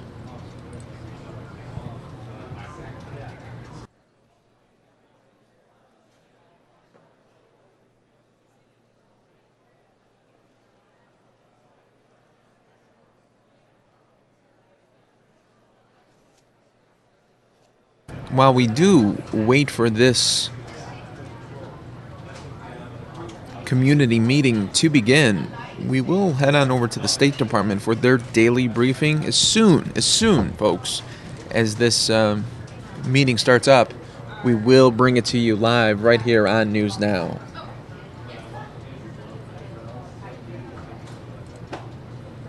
United States-Pakistan partnership and its importance for regional stability and security. Secretary Kerry thanked Prime Minister Sharif for Pakistan's regional efforts to combat terrorism and violent extremism, especially in bringing to justice al-Qaeda leadership and disrupting terrorist plots. Secretary Kerry recognized Pakistan's efforts and sacrifices in targeting extremists in Zarb-e-al-Zab and other operations in the federally administered tribal areas. And the two leaders discussed the need for additional efforts to target all terrorists in its territory. They discussed the recent announcement to keep U.S. troops in Afghanistan beyond 2016, noting that an Afghan-led and Afghan-owned peace process is the surest way to end violence and ensure lasting stability in Afghanistan and in the region.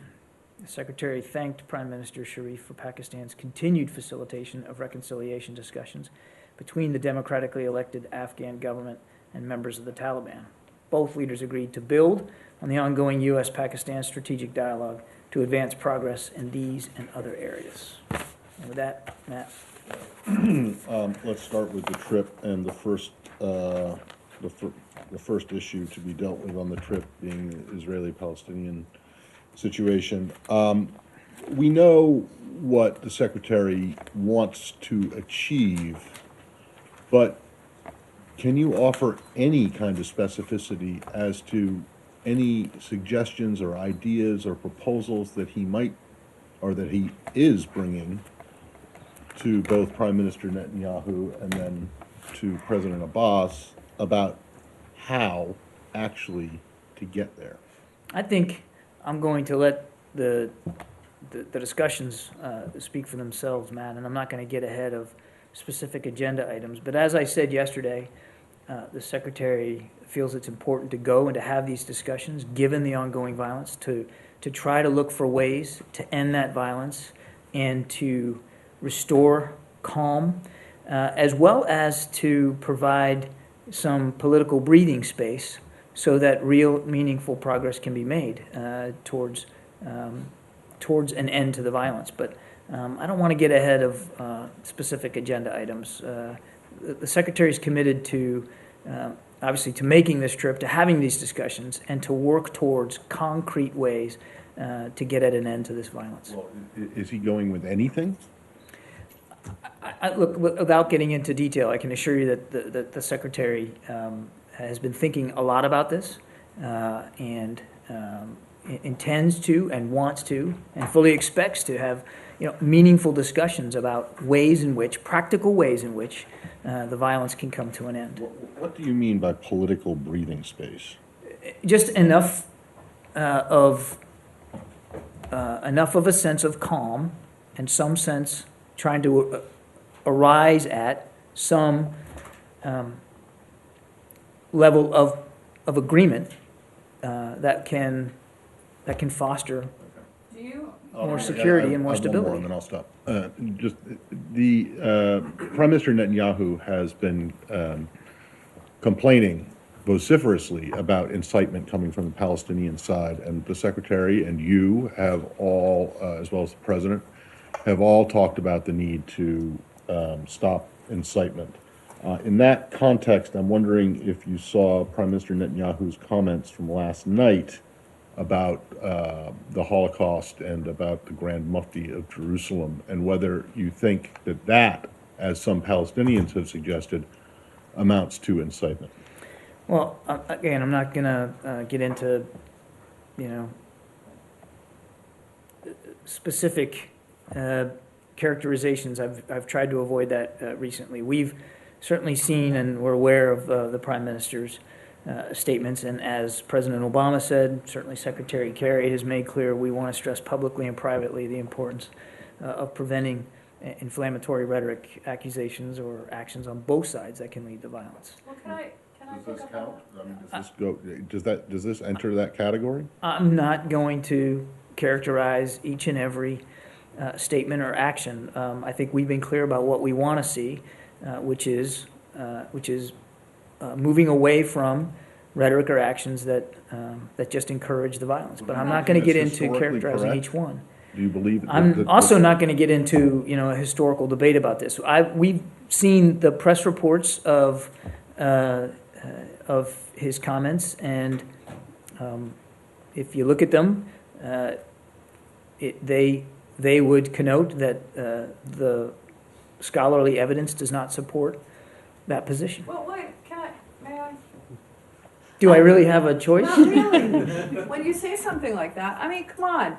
You stand at this podium day after day and you talk about, incitement, and the Palestinians incite something, and then, the Prime Minister says something that is not only obviously factually incorrect, but just so exploitative in this environment, and you're dancing around, the fact that it was inappropriate without just kind of saying what you're hinting at, that these were inflammatory remarks that only contribute to the type of destabilization that you're asking. Right. No, at least, I mean, I understand where you're coming from. I've been, I think, consistent, and I'm going to stay consistent, that we're not going to get into a characterization of each and every incident and each and every word spoken. What we want to see, and what we want to do is for everybody to take a few steps back, and we want to see the inflammatory rhetoric, we want to see inflammatory actions, we want to see provocative movements, all that stuff stop, so that there can be an end to the violence, so that there can be some political breathing space for some real solutions. When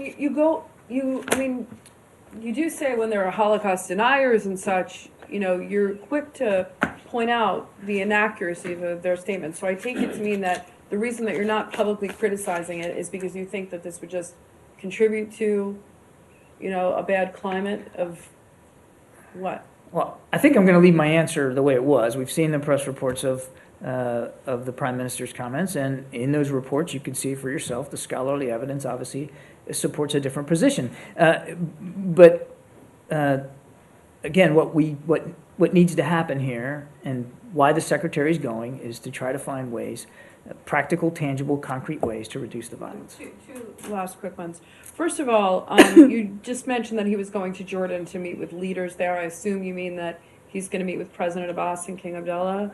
He is expected to meet with, I should say, planning to meet with President Abbas and the King. Yes. And then one last one. You talk about, kind of, you want to discuss practical ways and, have a meaningful discussion. Do I take that to mean that while this is not obviously the beginning of a restarting of the peace process, do you consider this trip as, kind of the beginning of a discussion where you see the Secretary might be traveling there a little bit more often to try and calm the situation? Like, it doesn't seem like these two meetings in and of themselves are going to reach some kind of, big agreement where things are going to be able to calm down. Well, let's not get ahead of meetings that haven't happened yet and discussions that haven't taken place. I think I'd go back to my answer to Matt. I mean, the Secretary believes right now this is an important trip for him to make. These are important discussions for him to have, given the spate of violence, and to try to work towards practical ways in which political breathing space can be had to help end the violence. That's really the focus here. But do you see this as the beginning of a dialogue, or do you are you hoping for deliverables out of these particular meetings? Again, I don't want to get ahead of meetings that haven't happened yet. I would say I would characterize this as a continuation of a dialogue, Elise, that you know that the Secretary continues to have with leaders in the region, and to include Prime Minister Netanyahu. John, let me just follow on the issue that we began the discussion with. So you don't find it outrageous that the Prime Minister of Israel is basically trying to say that the Holocaust was inspired by a Palestinian? Saeed, I think I've answered the question. I mean, try again. Let's see, because your answer was not very clear. Don't you find this outrageous? I think I've answered the question, Saeed. We've seen the reporting on his comments, and in those reports yourself, you can see that the scholarly evidence doesn't hold that same view. Well, past evidence shows that when there's that kind of rhetoric, I mean, we can go back all the way to 1995, when such rhetoric resulted in the assassination of the Prime Minister of Israel. I mean, not the same kind of rhetoric, but saying that, the Israeli public or Israeli citizens are compromised by such efforts and so on, led, in fact, or inspired someone to assassinate the Israeli Prime Minister, for instance. So with this kind of rhetoric, what kind of atmosphere is the Prime Minister of Israel fomenting? Well, again, I'm not going to characterize or every term and every line uttered. What we'd like to see are steps being taken, whether they're in word or in deed, to reduce the tensions, to try to restore some calm, and to end this terrible violence that's going on. And that's what the Secretary's trying to do on this trip. That's why he's going. And that's where his focus is. But that's not really, forgive me, but that's not parsing every word or every incident and so on. This is the Prime Minister of Israel, with whom the Secretary of State will be meeting in a day or two. I mean, coming out to say something that is outrageous, I mean, to say at least, as Elise said, is not historically accurate and so on. So doesn't that warrant some sort of a statement by you guys, in this case by the administration, on such an inflammatory rhetoric? Again, Said, we've made our desires plain and clear about what we want to see happen there in the region. What about the point that what he said is basically wrong? Doesn't the administration have an obligation to call out an ally and say what you said is inaccurate? Roz, I'm going to say the same thing here. What we want to see is for calm to be restored, for any inflammatory rhetoric on any side to stop, because ultimately anything that encourages the violence to continue is unhelpful to the security environment there. The Secretary talked about this a little bit last night at the foreign policy dinner about the desire by everybody here at the State Department for innocent men, women, and children to be able to walk the streets safely and to go about their lives normally. And that's what we want to see here. But I'm simply not going to get into characterizing each and every line. Again, the scholarly evidence in the press reporting itself speaks for what the position is with respect to the history of the Holocaust. But when the German government has to come out and say that what Netanyahu said was wrong, when the leadership of Yad Vashem has to come out and say that what he said was wrong, when the opposition leader, Mr. Herzog, comes out and says that what Mr. Netanyahu said was wrong, shouldn't the U.S., at the very least, challenge the accuracy of what Mr. Netanyahu said? I think what we're trying to do here is take a larger view. And rather than getting in... Good afternoon. We're running a few minutes late, but we were very happy that the President's coming here to address this critical issue that we have. It's an epidemic proportion. There's not a person in the room that, right now, look around, not one of us, that doesn't have someone in our immediate family or extended family that hasn't been affected by illegal drugs or prescription drug abuse. So it's an epidemic proportion, and you should treat it like an epidemic. Someone says, well, how do you treat this? What do you do? Well, I've said, you all go ahead and sit down. I'm only going to be a few minutes. I'm just a warm-up. I'm just a warm-up, guys. I'm just a warm-up.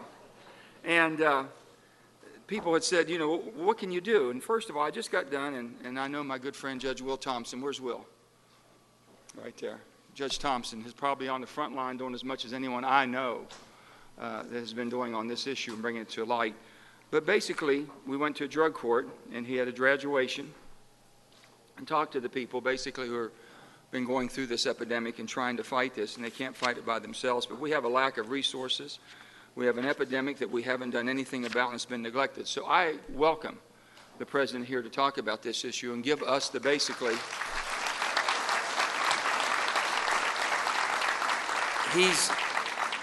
he's able to give us the attention that this issue needs. I'm here with my colleague, Senator Capito, and I'm so happy to have her. She's working. We're showing that bipartisanship works. It works in West Virginia, and it can work in Washington, and we're going to make sure that happens.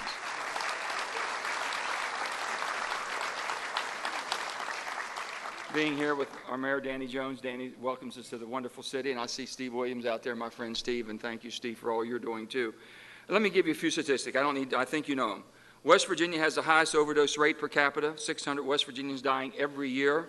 Between 1999 and 2010, drug overdose deaths in West Virginia soared by 605%. The epidemic is not unique to West Virginia, but we've been hit harder than any other state, and it's one that we have to rid ourselves from. Prescription drug abuse is the fastest growing drug problem in the United States and is claiming lives of thousands of Americans every year. Nationally, more than 40 people die every day. Every day, 40 people die of prescription drug abuse. And it's harming our economy. Just think about this. Misuse and abuse of prescription drugs cost the country an estimated $53.4 billion a year. 53.4. What could you do in education? What could you do in treatment centers? What could we do with this? And the bottom line is, you know, as I go around, people don't have anywhere to go. Where's all my Oceana friends? Wyoming County. Right there. They're on the front line. We've been down there with them. They're on the front line of defense. They're fighting it every day. And basically, when you hear their stories, but they're not giving up. They haven't quit. 5 years ago, I went and we had 2 seniors. And they're all here with us, and we're happy to have them. I have 2 7th graders and 8th graders that are here now fighting it. But the bottom line is how do we fight this? We have also a thing we call Sober House. Chelsea, where's Chelsea? I know she's here somewhere. Chelsea? Thank you. Chelsea's here fighting Sober House. I mean, she's trying to put that. It supports. All this works. We know what works. Talk to the president coming in. He understands. He gets it. He knows it's a problem, basically, that we have to address, and we have to put the resources to it. And I can tell you this, until we really start looking at drug use, drug addiction, drug use, rather than a crime, but as an illness, we're never going to cure it. We're never going to basically cure it.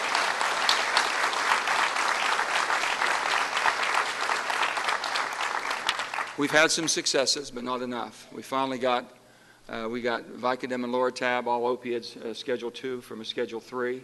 That helps some. It's not enough. The bottom line is where does it start? We got pharmaceuticals, manufacturing and putting things on the market we don't need. They're too powerful. They're coming at us from every angle. We have our own FDA. We have our own FDA, Federal Drug Administration, that's allowing things to come to the market shouldn't become. And we've got to work with our medical.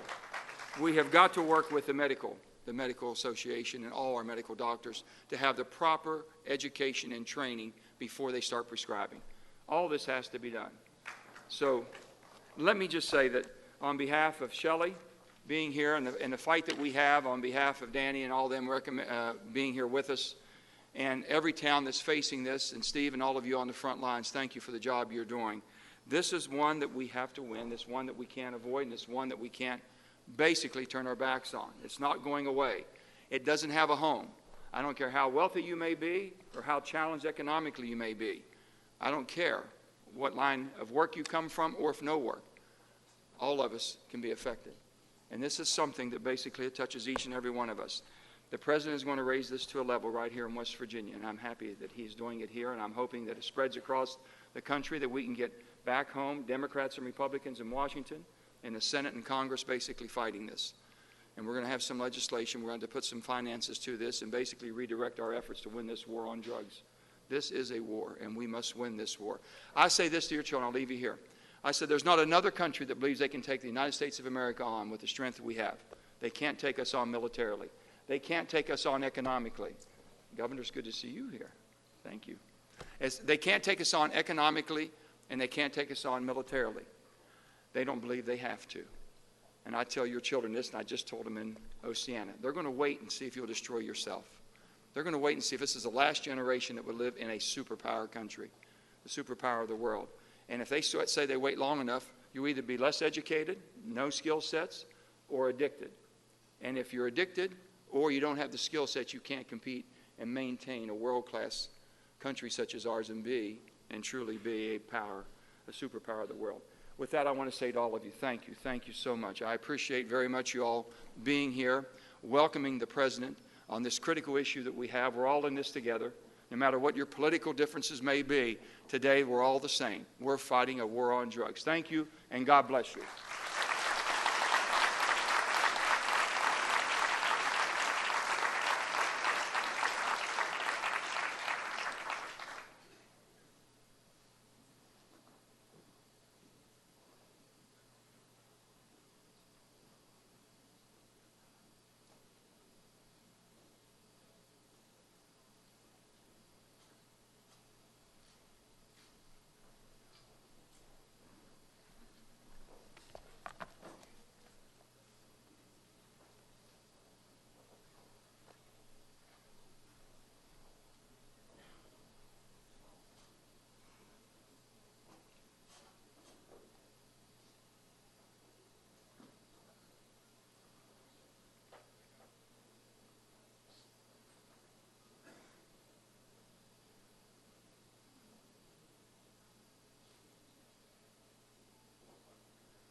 We are just waiting for this event to officially begin. We appreciate everybody watching on the Fox 10 News Now stream, part of fox10phoenix.com.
As we wait, we'll head back to the State Department.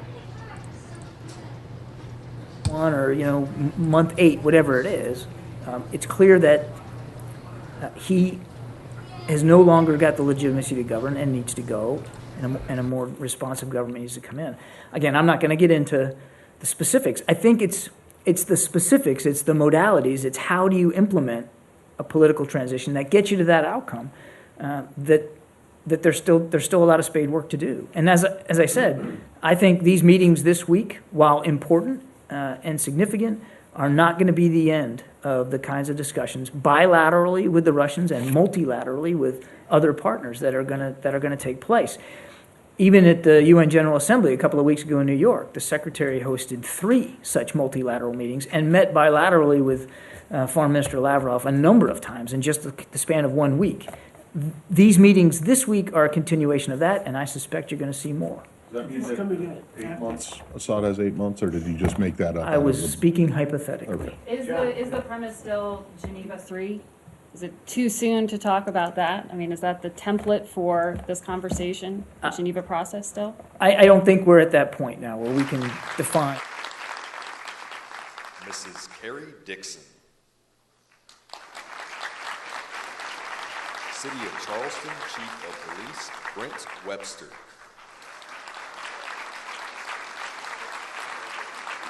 Executive Director of the Kanawha Charleston Health Department, Dr. Michael Brummage.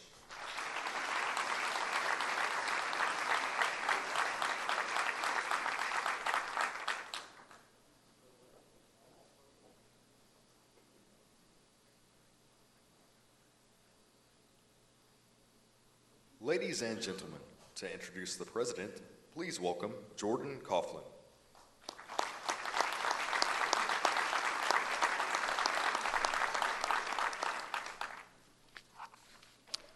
Good afternoon, everyone.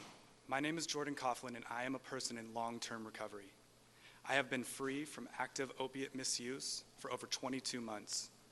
I stand before you as a proud, hardworking, resilient, grateful man who has overcome many obstacles. My sister and I grew up in an average home. We went to decent schools and were raised by pretty normal parents. But as I have come to find out, the term normal is just a setting on a dryer. My substance use disorder took effect the day I traded 2 burned CDs for 6 prescription painkillers. I didn't grow up with a desire to use drugs. I didn't even know what they were until I heard kids at high school talking about them. But when I heard my friend broke his toe and wasn't taking his prescription, curiosity took over. For many years, the road to recovery seemed out of reach. A life of substance use seemed my only route. Opiates were my lover, my teacher, and my best friend. They overshadowed all that was important to me and distorted the faces of those I loved. Those years were marked by feelings of hopelessness, emptiness, despair, and desperation. Those feelings exhibited themselves in erratic behavior, lies, car accidents, isolation, legal issues, and an accidental overdose that left me in a coma for almost 5 days. This story does not reflect my worth as a person, nor do any of the other stories that you may hear today. This story is a reflection of what happened when my life was put on hold after 6 little pills. The man you see before you is the man I always was, even in those moments. The man before you is free to be the person I was meant to be. But the only reason I am here today is because treatment is effective and recovery does happen. Today I have the honor of working as the full-time peer recovery specialist under the Regional Youth Service Center grant at Youth Services Systems in Wheeling, a nonprofit agency that has been assisting at-risk youth and families for over 40 years. I am the chapter lead of the first West Virginia chapter of Young People in Recovery, and I am pursuing a master's in social work at West Virginia University. Most importantly, though, I am a person in long-term recovery, which means that I get to be a son, a brother, a recovery advocate, a homeowner, an avid traveler, and a friend. Without recovery, I would not have the relationship I have with my family. Without recovery, I would not be a respected employee. Without recovery, I would not be standing before you today as the proud, hardworking, resilient, hopeful man I am. I have come to recognize that recovery is not a one-size-fits-all experience. There are multiple pathways, and each path needs to be treated and respected equally. Substance misuse does not discriminate. It does not know race, class, or creed. Recovery should not discriminate either. All people in or seeking recovery deserve equal access to treatment, housing, education, and employment resources. I challenge each and every person here to do your part in creating a recovery-ready community. We need to cling to the audacity of hope because treatment is effective and recovery does happen. It is with great pleasure that I introduce the man who has inspired us to seize hope since his first candidacy. Ladies and gentlemen, the President of our great nation, Mr. Barack Obama.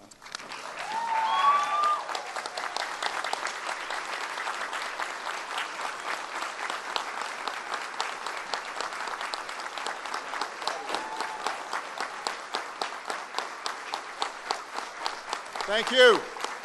Thank you so much. Thank you. Thank you, everybody. Thank you.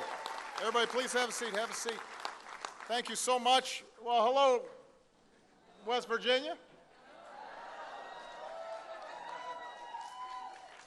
Go Mountaineers.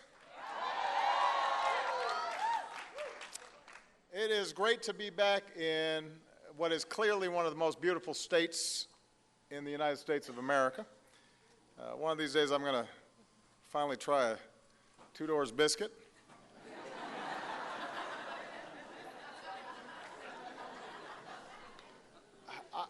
I want to begin by thanking Jordan for sharing his extraordinary story with us.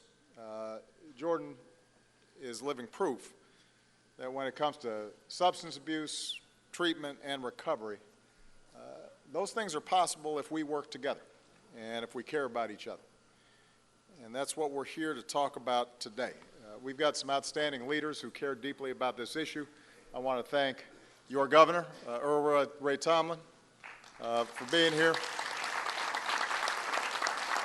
Your two fine senators, Joe Manchin and Shelley Moore Capito, and Charleston Mayor Danny Jones. We've also got some outstanding members of my administration who are here.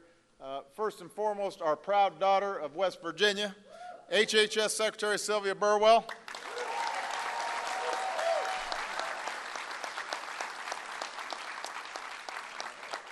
We have the Director of National Drug Control Policy, Michael Botticelli.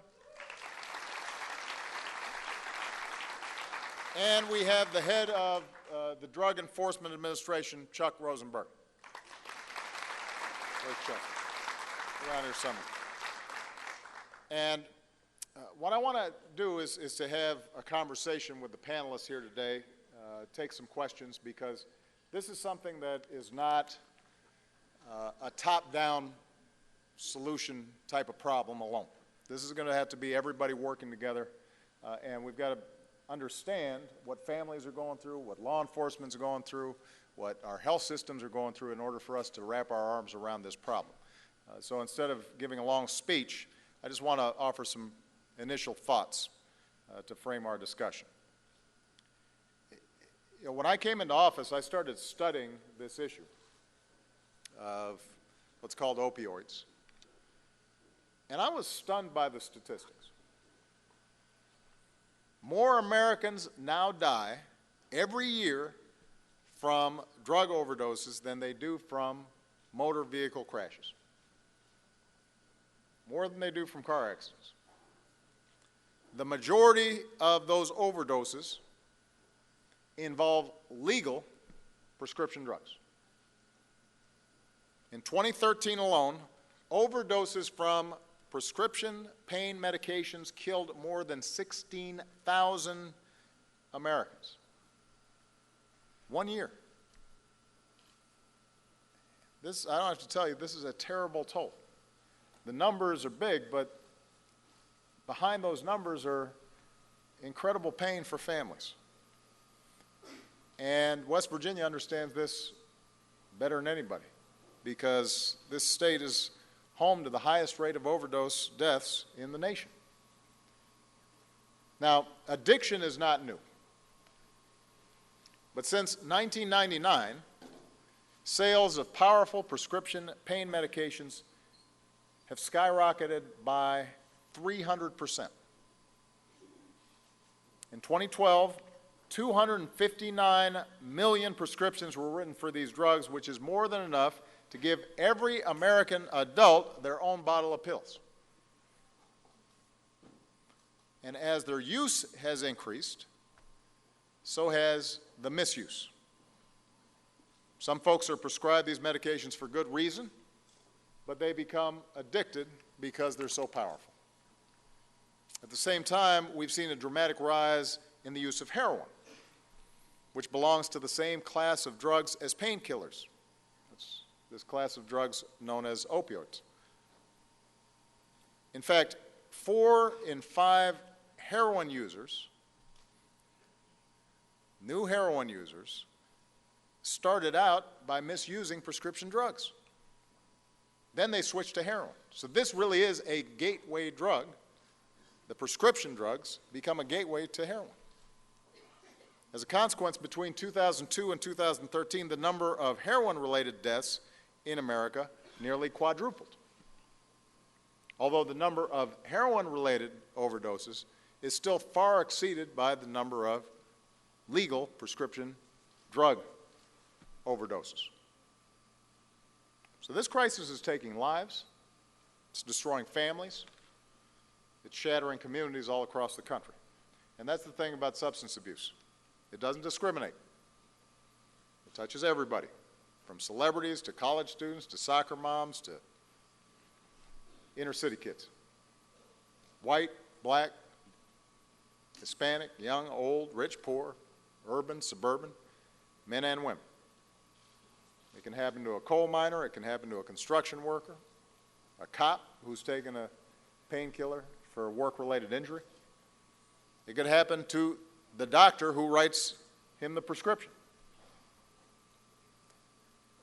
Now, one of the problems we have is too many families suffer in silence, feeling like they were the only ones struggling to help a loved one. And let's face it, there's still fear and shame and stigma that too often surrounds substance abuse. That often prevents people from seeking the help that they deserve. Because when people loosely throw around words like junkie, nobody wants to be labeled in that way. And part of our goal here, I think, today is to replace those words with words like father or daughter or son or friend or sister. Because then you understand there's a human element behind this. This could happen to any of us, in any of our families. What if we replace a word like junkie with recovery coaches and specialists like Jordan?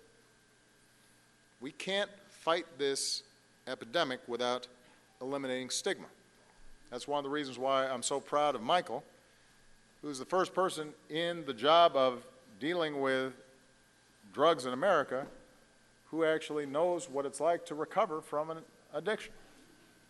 He shares his own story as a way to encourage others to get the help that they need before it's too late. And I'm proud that there's some elected officials in this state who've told their stories about what's happened in their family and to themselves in order for us to start lowering those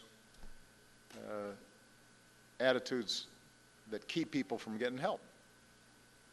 So I've made this a priority for my administration, and we're not new to this. In 2010, we released our first national drug control strategy.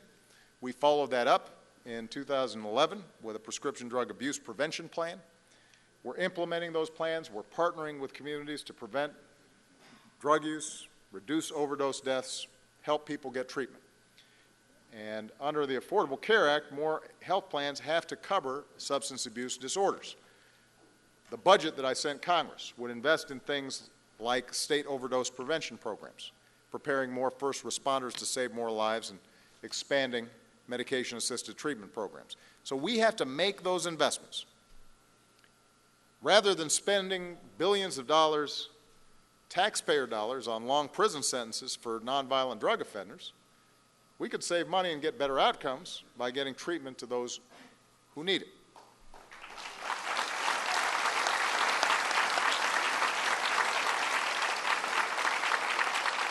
And we can use some of the savings to make sure that law enforcement has the resources to go after the hardened criminals who are bringing hard drugs like heroin into our country.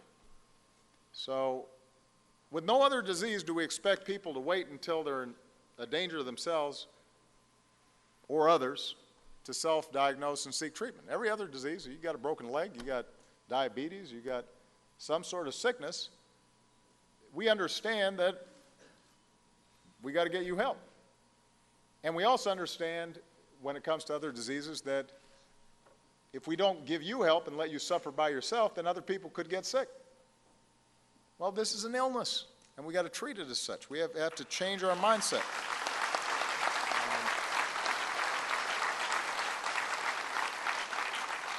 And this is one of the reasons that the DEA declared a National Prescription Drug Take-Back Day, a day when Americans can safely and conveniently dispose of expired and unwanted prescription drugs in their communities. Because most young people who begin misusing prescription drugs don't buy them in some dark alley. They get them from mom or dad's medicine cabinet. And today we're also announcing some new actions.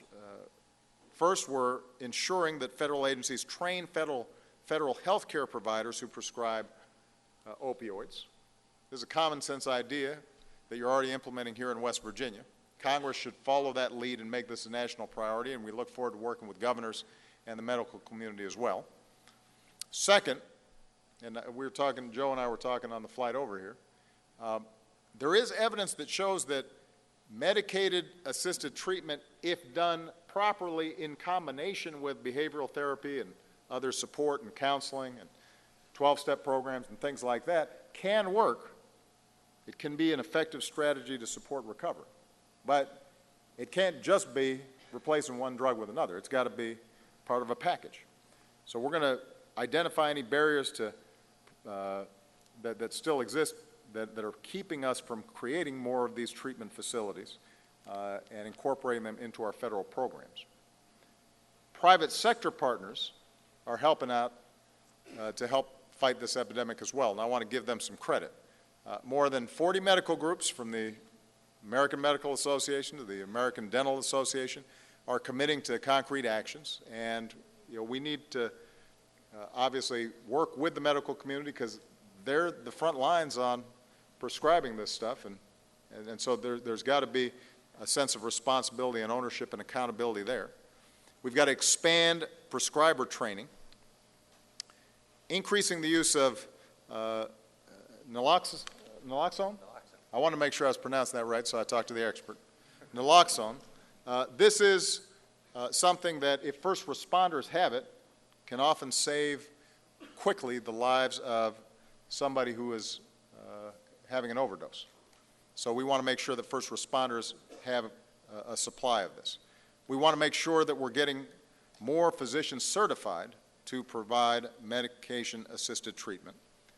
We then have broadcasters like CBS that are providing airtime for education and awareness, and groups like the NBA have committed to running public service announcements about drug abuse. So that's just an example of some of the private sector partnerships that we're forging here. The point is, and I'm going to end with this, we've all got a role to play. Because of young people like Jordan, they remind us these are our kids. It's not somebody else's kids. It's our kids. It's not somebody else's neighborhood. It's our neighborhood. And they deserve every chance. We've got to make sure that we're doing right by them. We're taking this seriously, and the goal today is to shine a spotlight on this and then make sure that we walk away out of here, all of us committed to doing something about it, whether we are a faith leader, whether we are an elected official, whether we're in law enforcement, whether we're a private citizen, a business. We've all got a role to play. You understand that here in West Virginia. We want to make sure the whole country understands how urgent this problem is. So, with that, I'm going to turn it over to our moderator, Michael Botticelli. All right.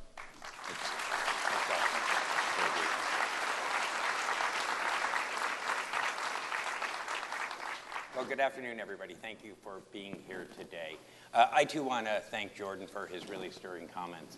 I think it really exemplifies for us the challenges that we have, but also the success and hope that comes with recovery. It's really astounding. We're here in West Virginia today to highlight the issue, not just because of the impact that it's had on West Virginia, but the impact that it's had across the country. But also West Virginia is working together to implement strategies to really deal with this addiction, and we're proud to be here to help support that. The president always gives me a lot of credit for talking openly and honestly about my recovery, but candidly, I'm one of millions of Americans who are in recovery today, and my story is not unique. Maybe this part's a little bit unique, sir, but I'm one of millions of Americans who've been restored by getting good care and treatment. And I know the president wants what Jordan and I got, and that is a second chance to be restored to productive members of our communities and to give back with what we've so freely been given. So thank you, sir. So with that today, we have a great panel of people who are really going to help provide us with information and their insights about what more we can do on the federal level. I'm really proud to be a colleague of Secretary Sylvia Burwell. And Secretary, I'm going to start. You can feel free to say anything you would like, however. I know, we're here in your home state of West Virginia. I know we have talked, you've been personally impacted by this. But you've also made this a key priority for all of your HHS agencies. So maybe you could talk a little bit about your experience and what HHS is doing to deal with this issue. Absolutely. And first, I'll just say I always love coming home. It's great to be home, and it's great to welcome the President to the great state of West Virginia. And when I became secretary, this was a priority because it is something that I have personally experienced. Everybody, I'm sure, in this room knows people personally. Friends that lost to the addiction, and what happens in terms of their children, in terms of their family, in terms of the community. And once you experience this personally, I think that is what energizes you to act. And at the department, what we focused on over the last year, figuring out an evidence-based strategy, because we want to get results. We want to change the kinds of things that people have experienced personally, and 3 things. Number 1 is changing prescribing practices. The president said that $259 million, that can't be right. And so how do we work on that? Second is working on medication-assisted treatment, getting people the access that we've talked about today being so important to people. And third is that access to naloxone. And I look at our colleagues in law enforcement because they're usually the front line. And making sure that when something does go wrong in terms of that overdose, that we can prevent those deaths that are so dramatically impacting the state. So those are the 3 things. I'm going to stop because we're here to listen today. Thank you, Michael. Thank you. Terry Dixon, you're a mom of a son who is struggling with, in treatment now, unfortunately in prison for that. But you've turned your struggles into advocacy and action. You provide support for many, many parents here and around the country, for loved ones who are dealing with this. So what has your experience been? What advice do you give parents? But what advice should you give us as federal folks about how we can support parents in this battle? Well, I think initially I want to thank President Obama for coming here today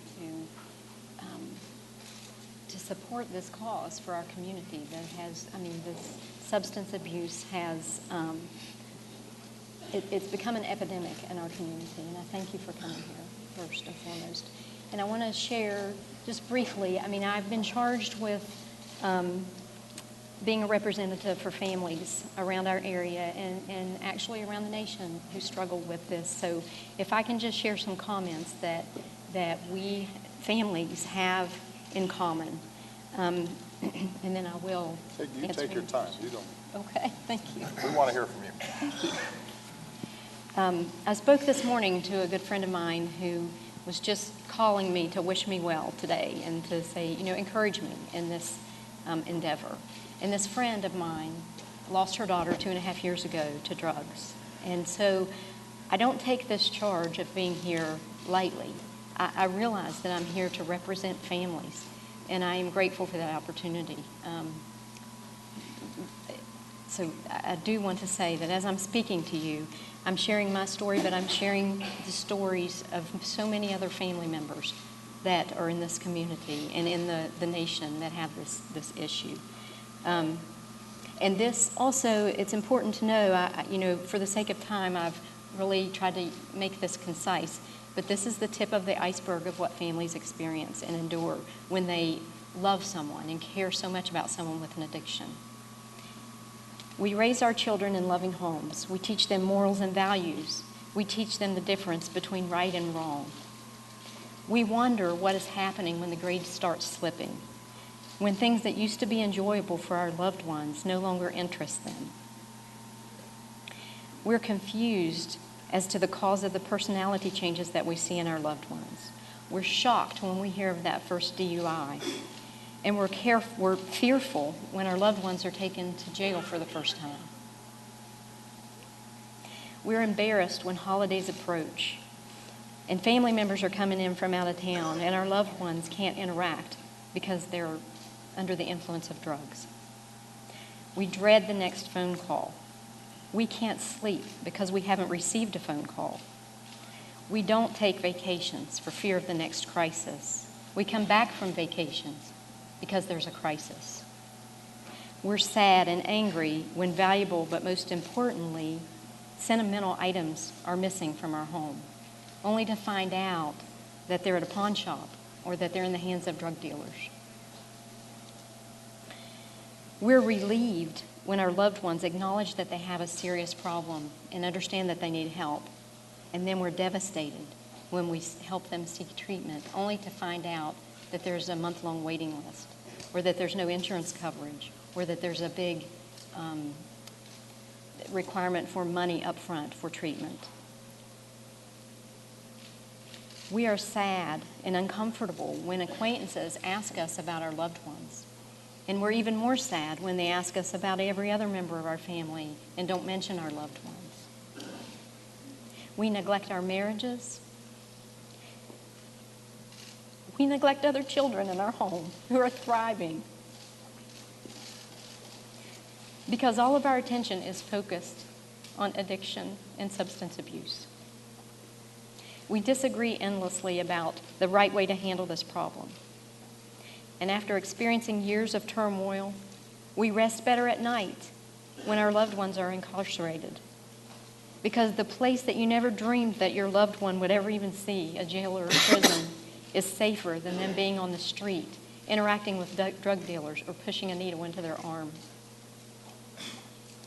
The ones of us who are fortunate, we lay awake at night and we plan our loved ones' funerals in our mind. The ones of us who aren't fortunate actually do plan the funerals in reality of our loved ones. And this is where addiction has taken us. This is where substance abuse has taken us. Now, all that being said, there is hope. And that's probably the most important thing to remember here.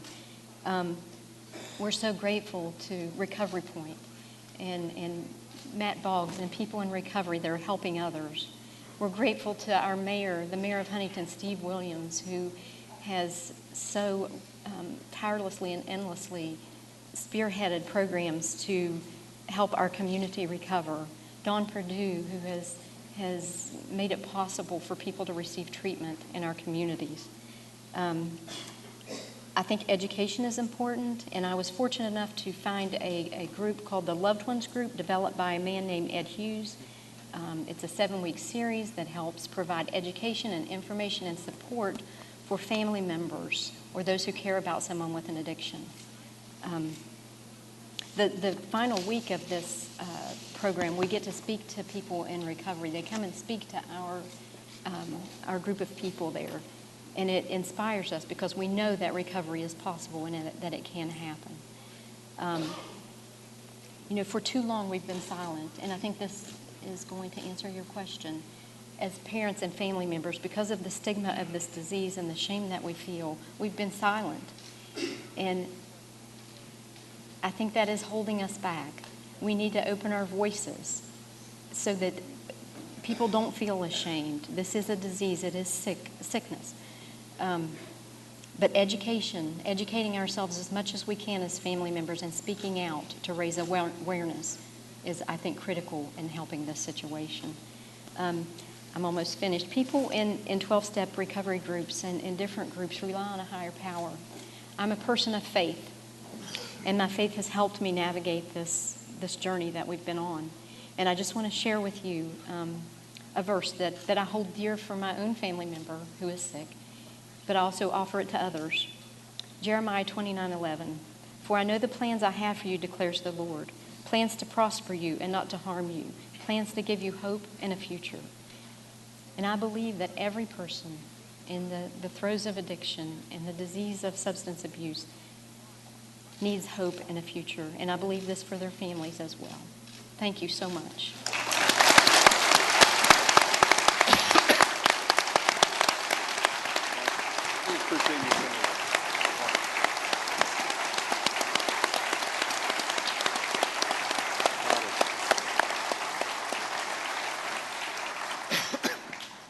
Carrie, thanks so much for sharing your story. I obviously touched everybody here in terms of not only your struggles, but articulating the hope that's on the other side. And we will continue to work with parents as we deal together with this epidemic. Dr. Michael Brumage, you have been involved in this work for many years. You're here at the local level, so love to hear your experience and share what you think are both some successes and challenges in dealing with this issue. Certainly, and thank you very much. Welcome to West Virginia, Mr. President, and Mr. Botticelli. Welcome home, Secretary Burwell. I've been on the job actually only 79 days here in Charleston. I came back home after being 29 years away, and I knew what I was coming into when I came home. I knew there was a heroin and opioid abuse epidemic in the state. I knew we had the highest rates of hepatitis B and the second highest rates of hepatitis C in the nation, largely due to needle sharing among addicts. But I also knew that coming home that Mountaineers would take this kind of challenge head on. That's the kind of people that there are in the state of West Virginia. And so I wanted to be part of the solution here in the state. And I knew it would require patience, persistence, and people, lots of good people here. With the help of so many community partners and my good friend and colleague over at Cabell Huntington Health Department, Dr. Mike Kilkenny, we've been able to get some programs off the ground working together. And I think we're moving in the right direction. In about 6 weeks, we're going to begin our own harm reduction program here in Charleston.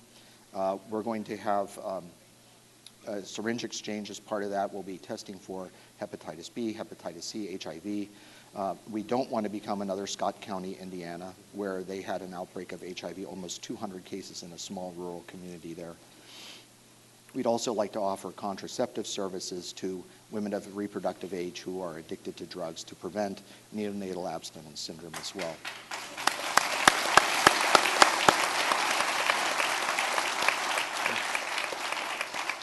And more than anything else, what I think we'd like to do is to treat the people who come through our doors for this program with dignity and respect and the kind of love that they deserve, because the ultimate disease underlying every addiction, from my perspective, is disconnection and alienation from themselves and from everybody else around them.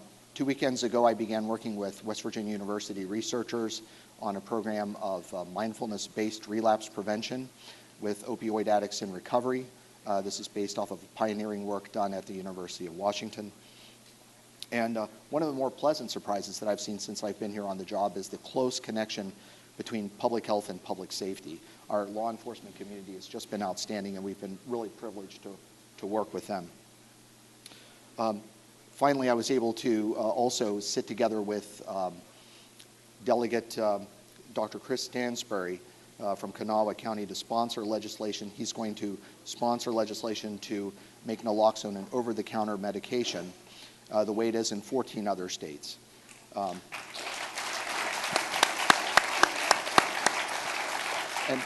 And as you've said, Mr. President, this is a multifaceted issue. It requires a lot of different people to come together to fix this. It's not a quick fix.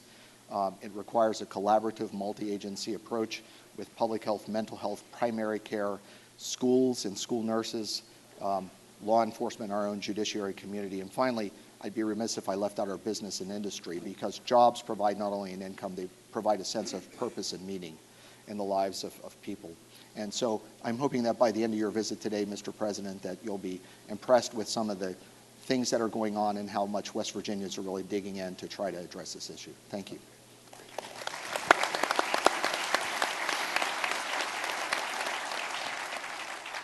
Thank you, Doctor.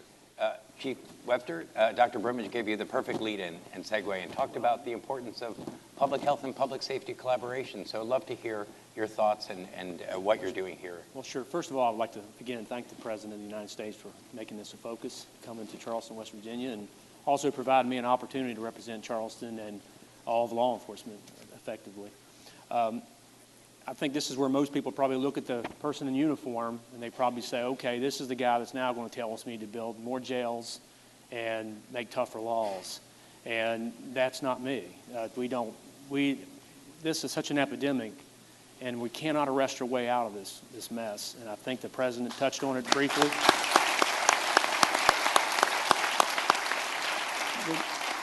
What the President said earlier is true, because we want to arrest the violent drug dealers that are creating havoc in our communities. We have our share of violent crime. And we're very fortunate, our drug task force, we have a great partnership with your Appalachian HIDA. They fund so many of our efforts. And so on a daily basis, the bad guy gets arrested. We made a significant seizure yesterday. So we feel in law enforcement, as I'm sure our counterparts do, we really attack the supply side of this issue very well. And so we're not going to back down from that. And we're going to keep trying to remove people that are dangerous from society. But what's nice about this, and what I want to talk about, though, is the attacking as a strategy the demand side. And that's what I think is very nice about this panel and this gathering, because we've got a lot of things we can really talk about. We basically have a community of zombies, for lack of a better word, walking around. They need treatment very badly. And they're coming up to our officers. They actually are, some don't want help yet, but at some point they do want help, and we want to get them help. And a couple of the strategies that we've worked on that we want to attack the demand side of, not so much the supply in this conversation, is that we have trained our officers in the lock zone. And that's been traditionally, up until very recently, just something that our fire department, and they do more of they can do the nasal and the IV. We've trained all of our officers, regardless of their assignment, to be able to save somebody's life, administer the nasal, and the rescue breathing mask that's accompanied. And again, that is paid for with Appalachian HIDA, and so it's a great partnership. They recognize that it's supply and demand. And so interestingly though, when I went to the roll calls and started talking about this to the officers, first, you kind of like, that might be more of a fire department role. That might be more, but as we talked more and I went down the line and said, well, does anybody have anybody affected by an addiction? And I've yet to go to one roll call. I've been to numerous, but I've been yet to where someone has said no. Someone has ever said yes, my sister, my aunt, and so that's one. We just got them out into our cars in the last week, so we don't have any success stories, and we don't want to have any stories really, unless we want them all to be positive. But we know the fire department will continue to administer most of the Narcan, but we want to be in a position to save a life, much like a child drowning, and we can administer CPR. Another thing we're doing that we're real proud of, that's working with the United States Attorney, which is the LEAD program, the Law Enforcement Assisted Diversion Program. And basically, since 2014, we've had 39, I'd call them low-level users that were selling drugs to support their habits. And basically, they're hit with a stark decision right at the arrest gate. You have an opportunity to go to jail, or you can seek immediate treatment. And of the 39 people that have taken us up on that, since 2014, just one has been rearrested. I think that's pretty impressive. And that's a partnership with the U.S. Attorney's Office, and something that I think our officers are coming around understanding what kind of problem we have. And I would just say finally, because we do support everything Dr. Brumage and the Kanawha County Health Department is doing with his harm reduction plan, and how we factor into that with the needle exchange program. But finally, we have a Handle with Care program that we piloted in 2013 in one school on the west side, then a second school, and now we do it for the whole city. And I've seen some smiles in the crowd because there's teachers in here. But what we've realized has been lost is when police officers go to crime scenes, what are they there for? They're there to take witness statements, they're there to arrest the so-called bad guy, and then they leave. But who is looking out for the children, the collateral damage? Who's looking out for the child that may be just trying to do his homework, mom and dad are fighting, we come in, arrest dad, mom cries, she's got to go to the hospital, and so that child gets left behind many, many times. And so we started a notification system to where the next day our officers that are on the scene will send a notification to the principal or to the counselor, basically say, handle that child with care today. Maybe that child needs an extra day before, and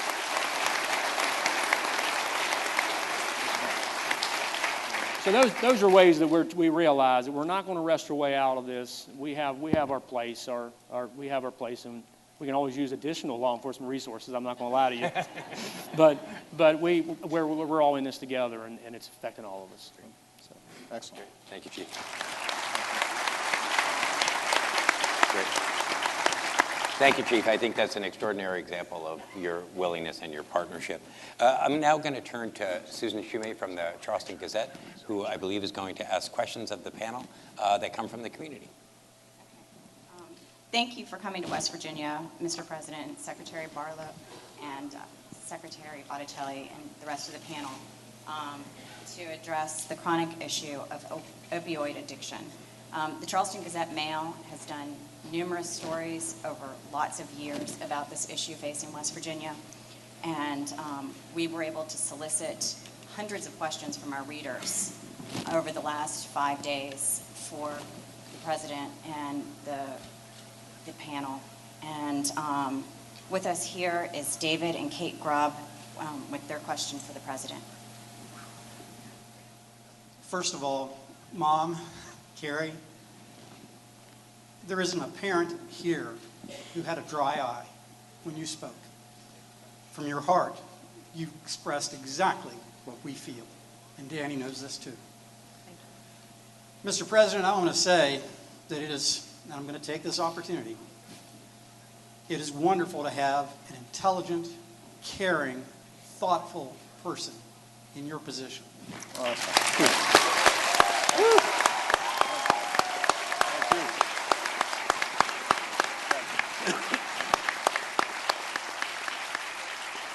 Thank you so much for coming. This issue, my wife and I, we have 5 daughters. Mr. President, you might relate a little bit to that. I can relate to that. I don't know how you did 5. 2 keeps me busy. And we live here in the East End. My second oldest daughter, Jessica, has been battling heroin addiction for 7 years. Ironically, the last time we were in this room was when our daughter was in the 8th grade, here at Roosevelt, and was a cheerleader. She made good grades. She was socially involved. Her future was bright. But as Jordan mentioned, her life got put on hold for a long time. Last month, in the middle of August, our daughter overdosed. We found her in her bedroom, tourniquet on her arm, syringe next to her. She was already turning blue. My wife administered CPR. We called 911. While we were waiting, I held her and said, "Don't leave us yet." Fortunately, and I want to say this to the chief, the response was amazing.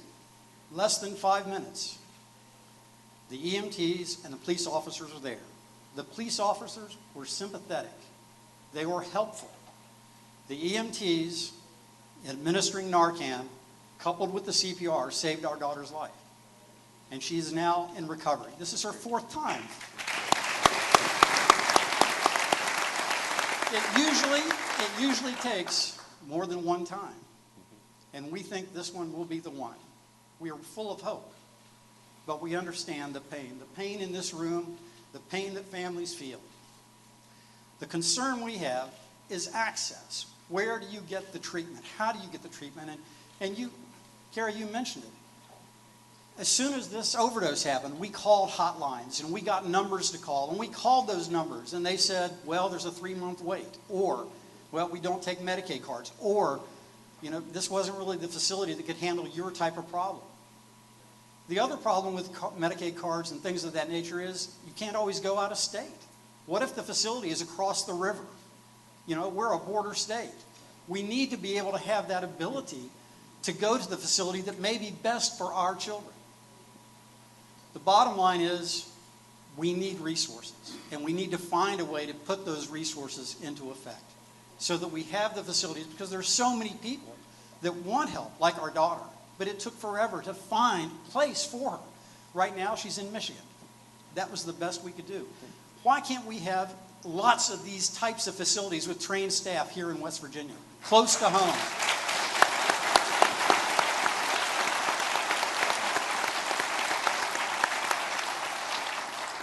And lastly, I want to say one of the best provisions of the Affordable Care Act is that it does require coverage for drug treatment. And thank you for that. But one of the concerns is that if there aren't facilities available, then the treatment coverage can be illusory. So we have to close that gap. And I think the biggest issue there is, are you concerned, as sometimes we get concerned given the current political climate, that the Affordable Care Act will be weakened or repealed, either before the end of your term or in the next term? What are your feelings about our commitment to that program and to the drug rehabilitation part of that program? Well, first of all, as with Carrie, I just want to thank you and your wife for sharing your story. And you're right. If you are a parent, then listening to Carrie or listening to you, you can relate. I told somebody, one of my favorite sayings I ever heard about having children is, it's like having your heart walking around outside your body. All you care about is making sure they're okay. But they're so vulnerable outside, and you're just, as a parent, always navigating, just trying to figure out, how do I make sure they're going to be okay? And when something like this happens, and I think it's something that you sharing your story, Carrie, and you sharing your story, sir, really emphasizes. This is happening in families everywhere with great parents who love their kids. I mean, obviously, there are a lot of kids who are in less stable homes and are more vulnerable, but the way this kind of phenomenon is penetrating all communities means that we have to understand that there's no us and they here. There's no us and them. This is all of us in every school, in every community, in every neighborhood, and it could be your child. So I think the first thing to do, and this conversation's been so helpful, is to understand that this is an American problem that cuts across groups and political affiliations. Because once we understand that, then I think we're in a position to deal with it together, as opposed to turning it into another political football.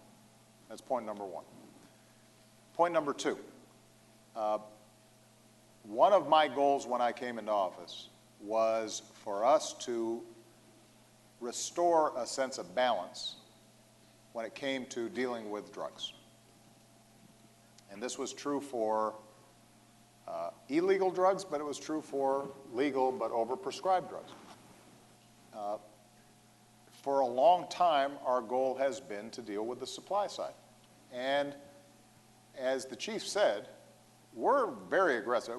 I promise you, there's no backing off us trying to make sure that some Mexican heroin cartel is not getting heroin into West Virginia or any place else in this country. And we've got a lot of terrific agents and border patrols and officials. I mean, we have ramped up aggressively under my administration and under previous administrations' interdiction efforts.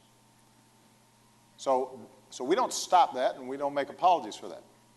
And if there's somebody who is out there systematically making millions or hundreds of millions of dollars off the destruction of our kids, we're going to go after them. We don't apologize for that. But we were underinvesting, and even with the changes we've made, continue to underinvest in the demand side, in the prevention and the treatment that is so necessary. And this is a real opportunity. It's an important moment for us, because if we can start thinking intelligently about treatment on the opioids and prescription drug side, then people start making the connection, well, we should have treatment when it comes to heroin. And then maybe they start thinking, well, we should have treatment when it comes to other narcotics and drugs that are affecting and devastating families, and potentially in different ways. But for a long time, I think treatment was seen as a second-class citizen to interdiction and arrest and incarceration. And that mindset needs to change. The good news is we're seeing that mindset changing, and it is on a bipartisan basis, which I think is really interesting. To go back, because I want to make sure that people understand we're putting an end to the old politics on this. Democrats and Republicans were both responsible for wanting to look tough on the war on drugs and ramping up incarceration. It wasn't just one side or another. And now both at the same time are realizing, you know what are we doing here? Why is it that we're willing to invest $20,000 a year in incarcerating a young person when we might have spent a few $1,000s on the front end to avoid them going into prison in the first place? And that mindset means that resources hopefully will start channeling in a new direction. But we've got to make sure that the money is following the insight. I think we're at the stage now where people are starting to realize that we need more treatment, but the budgets are not yet reflective of that awareness. And that's going to require Congress. So in our budget, for example, we're proposing an additional $133 million for enhanced treatment and prevention programs. But it's also going to involve states, state legislatures, counties, local governments, all also recognizing this is something that every community needs. And we can't be stigmatizing this. Having a treatment facility is just like having a health clinic for any other illness. And it's because it's affecting people just as much. And we know how to do this when we do it smartly. Think about smoking. And I can say this as an ex-smoker who still chews on Nicorette, which is okay. It's expensive, but I can afford it. Better not starting, though, young people. If you look at how drastically we've been able to reduce the smoking rates, despite the fact that we never outlawed smoking, but what we did was we just enhanced education, made it more difficult for kids to access it, stopped peddling it, stopped advertising it, took some of the money out of it. And over time, a public health model had a drastic impact on smoking. And Nicorette is, or nicotine is as addictive as any of the drugs we're talking about. So if we can do it on that with a public health model, there's no reason we can't do it here as well, but it does require a change in mindset, and as you pointed out, it requires additional money. Last point I'll make on the insurance side.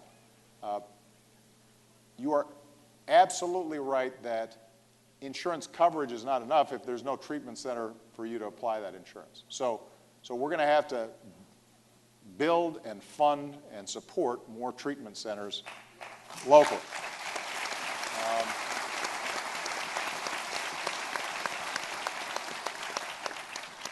On the other hand, if there is a treatment center and you don't have any insurance, then you might have to mortgage your house. And I am very proud of the fact that the Affordable Care Act, also known as Obamacare, which, you know, I won't go on a soapbox here, but there's 17 million people who have health insurance who didn't have it. Our health, and by the way, our our overall costs for health care have been at the, going up at the slowest rate in my lifetime after we passed the law. So it's not bankrupting the government, not bankrupting the state. But one of the things that it does is it requires that insurance, private insurance that's sold on the marketplaces that are subsidized by the federal government, have to provide coverage for substance abuse programs.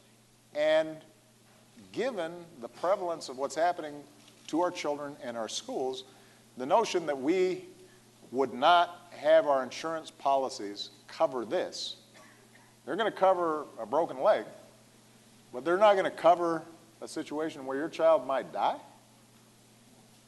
That doesn't make any sense. And so I think that we're trying to nudge that along through the marketplaces, but I think one of the things that we need to do is to have consumer groups and our medical associations and others really push a little bit more on the insurance companies to say that this is something that is vital and that everybody should have coverage, because you don't know if it's going to be your child. And that's the most important point here.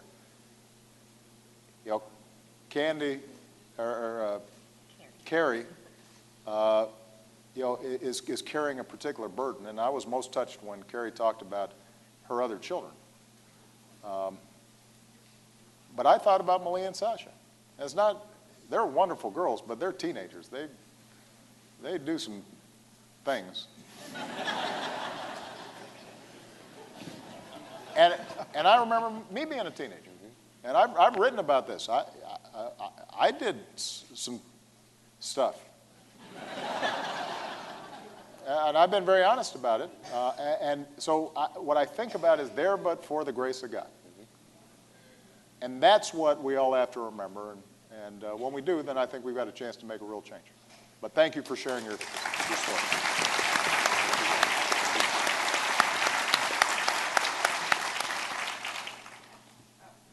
This was from Natalie La Liberty, who is a principal at Ruth Lawn Elementary School.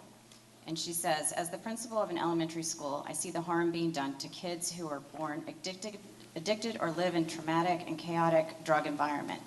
Many of the kids have any number of learning and behavioral problems upon entering preschool and kindergarten. How can the community at large and schools work together to intervene in these children's lives during their early years when brain growth stimuli is most critical? Thank you. Well, I'll make sure to get the doctor involved in this one as well. And I know that Sylvia and others through HHS were working on this a lot. I'll just make two quick comments. Number one, we know that you learn more between the time you're born and 3 years old than you will ever learn the rest of your life. You are a sponge at that age.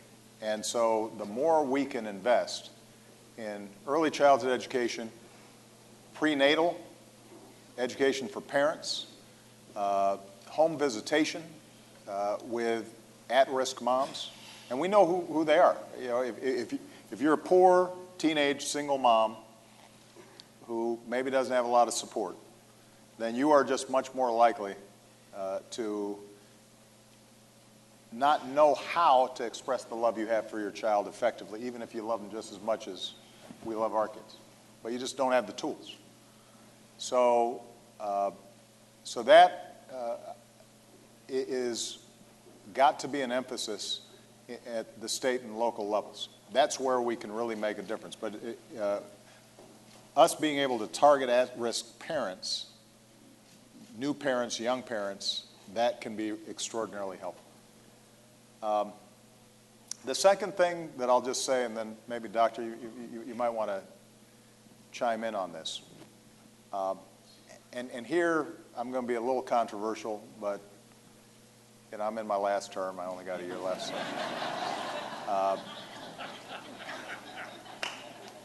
And it's not like my poll number is that high in West Virginia, so I figure I can go ahead and say it.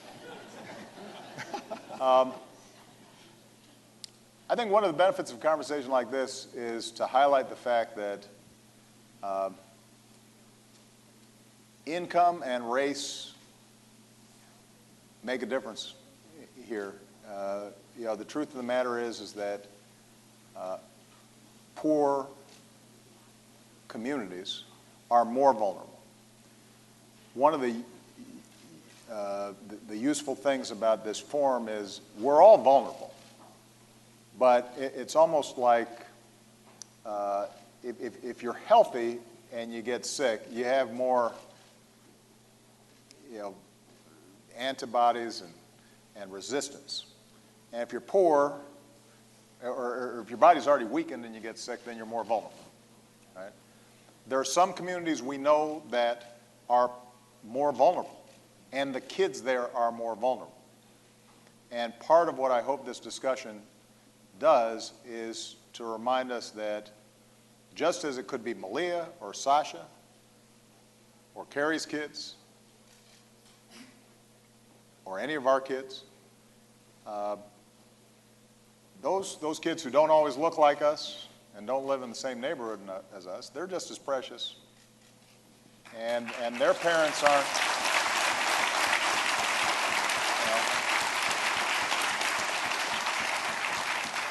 and their parents are much less equipped than you, sir, or I would be in terms of dealing with this stuff.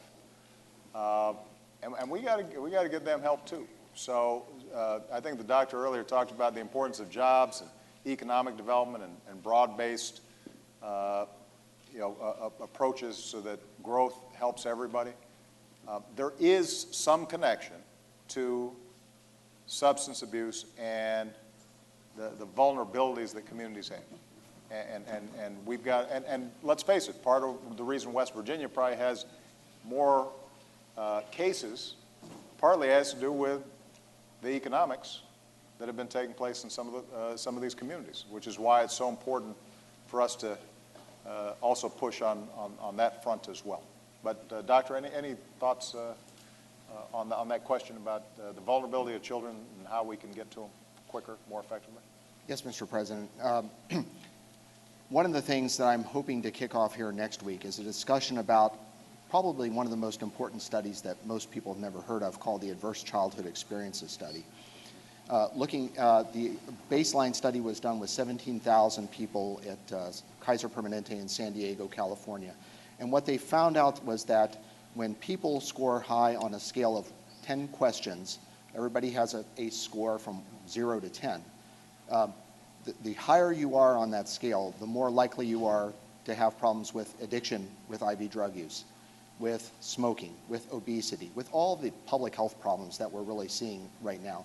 I think a trauma-informed community and an open discussion about where these problems are going is the first step in addressing why people are using drugs in the first place. And Mr. President, you're absolutely right. What happens in those early years and reaching out to those families who we know are at risk and devoting the kind of resources that we would need to is really the first step, I think, in really truncating this. Because if we don't, what we're going to be doing 25, 30 years from now is having the same discussion about why these kids are abusing drugs, obese, and so on and so forth. So I think that that's a really important part, and to have that sort of open discussion about that. Because it happens in good families as well as in families who are disadvantaged. But I agree with you, it happens probably more often in families that are disadvantaged, and it perpetuates the cycle of poverty as well. Well, and for those of us who are more advantaged, the disadvantaged communities create the markets that then seep into the more advantaged communities, right? So the reason we have a fire department is because if your neighbor's house is burning down, you don't want to just leave it to the neighbor to figure out whether or not he can afford to put out the fire. You have an interest in making sure that fire gets put out before it burns your house. Well, the same is true with drugs. You know, that child who's poor, you may think, well, I don't have to worry about that kid. It's not my kid. My kid's going to be okay. But if you start seeing more and more kids who are more and more involved in the drug trade, over time that migrates into every community. And that's part of the reason why we've got to care about it, every kid out here and make sure they're vulnerable. Chief? If I could add also on that issue to the question, that Handle with Care program, the Ruth Lawn Elementaries, I don't believe it's not in the city of Charleston, but Handle with Care is about to go statewide if it hasn't, but the Handle with Care program will fix some of those issues. I know we're talking about addiction and maybe some others that are born with addiction. Well, the Handle with Care may not fix that, but it will at least alert the proper authorities that a child is struggling because of some trauma or substance abuse in the home. I think it was a really smart program. I got to tell you, before I came down, I hadn't heard about it, and I'd really like to see us advertise this more across the country and adopt this as a best practice. Really good work.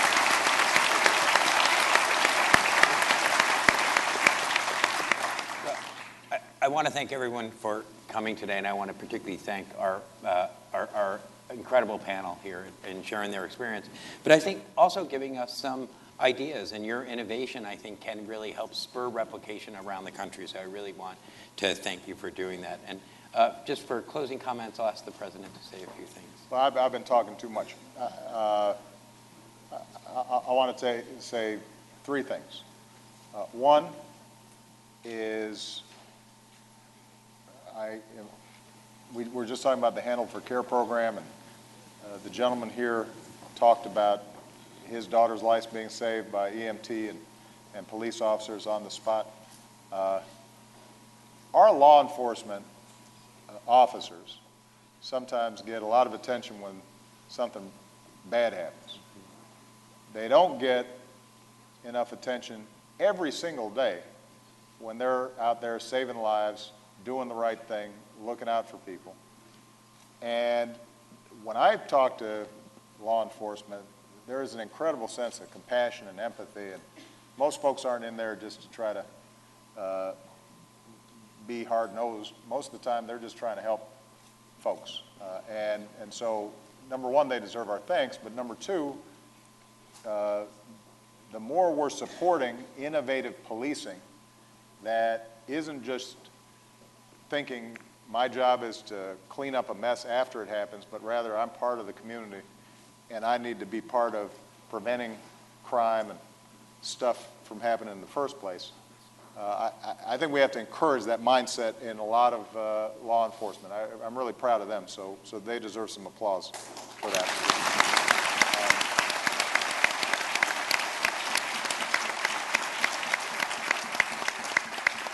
Second thing I want to emphasize, we live in a time when our politics gets so polarized, and we got talk radio and we got the internet. It seems like every year sort of the rhetoric ratchets up about how this party is destroying the country, or those folks are unpatriotic, or they're evil, or what have you. And I am deeply encouraged by the fact that on this issue we're seeing bipartisanship, and we haven't seen some of that rhetoric, and I hope that that continues, because that's how we'll solve this problem. And the elected officials who are here, they represent, I think, that best tradition, and I just want to commend them for that, because that's how we'll be able to get stuff done, both at the congressional level and at the state and local levels as well. And then finally, I just want to once again thank Carrie and the parents who we heard from here. We are just so grateful that you're willing to share your story. It'll save lives, and we want you to know that you're in our thoughts and prayers. And we want to just give you all the encouragement in the world, but just as importantly, or more importantly, we want to give your children encouragement, because they got great parents, and these things could happen to any of us, but we want them to know that we love them and are looking out for them as well. All right? Thank you, everybody. All right. You were great. Thank you. Good job.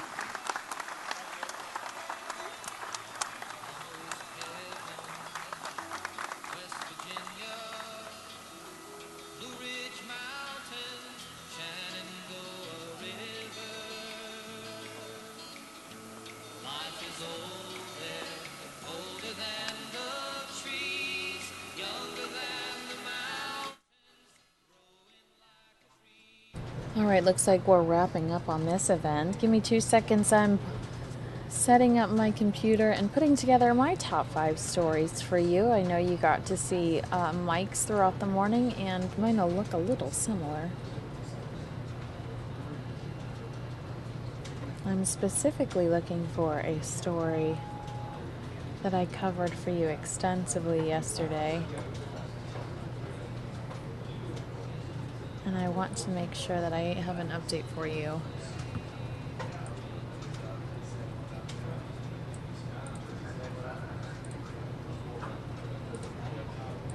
Oh man, we got some ads on fox10phoenix.com.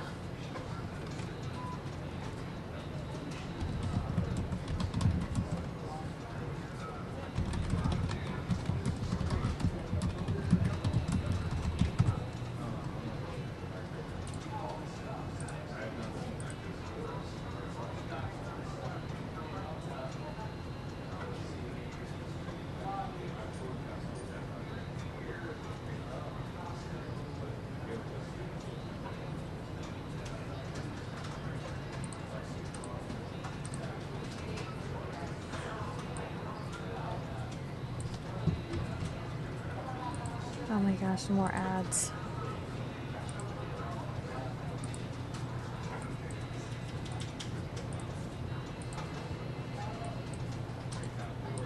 How many times do I have to press the close button on this thing? There we go.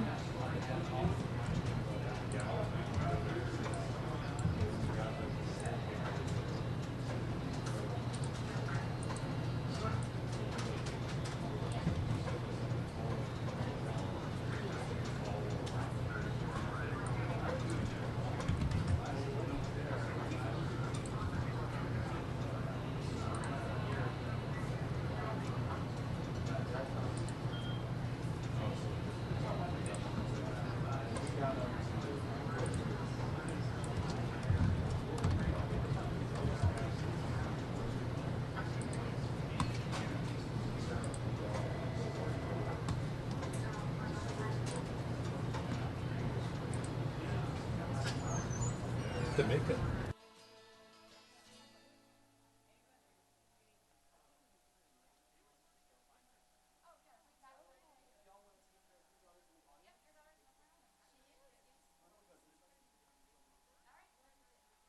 All right, let's jump into our top stories of the day. Or at least my top stories of the day. These are my top stories for right now. Let's see I think I might have a video for this one. Unless it's, yeah, this story we covered for you all day yesterday. And this is a little out of sync, but because I sometimes lose my Fox 10 website, sometimes it auto refreshes. So let's just try to play this story for you now so I don't lose it. Elementary schools today after 3 separate bomb threats are phoned in. Now, all 3 schools are miles apart from one another, but now police believe that these events are connected and happened around the same time today. Now, here's where the schools that were threatened are located. Cherokee Middle School in Paradise Valley. That bomb threat came in just before 2 p.m. Minutes later, Parkview Elementary got a similar call, and then around that same time, staff at Fulton Elementary in Chandler, they got a call saying there was a bomb on campus there as well. So these 3 incidents in the valley may be connected to similar bomb calls made in other states. Fox 10's Nicole Garcia has been looking into this. She joins us live with more. So there were a bunch of these around the country today. You're right, John. Tonight, local law enforcement agencies are investigating. No! Is this going to auto refresh on me? Oh my goodness. This can't be real life. But it is. Give me 2 seconds. I'm going to have to close out of some of these pop-up ads. And hopefully I can skip to the part where we were just at. Because I need an update on this story as well.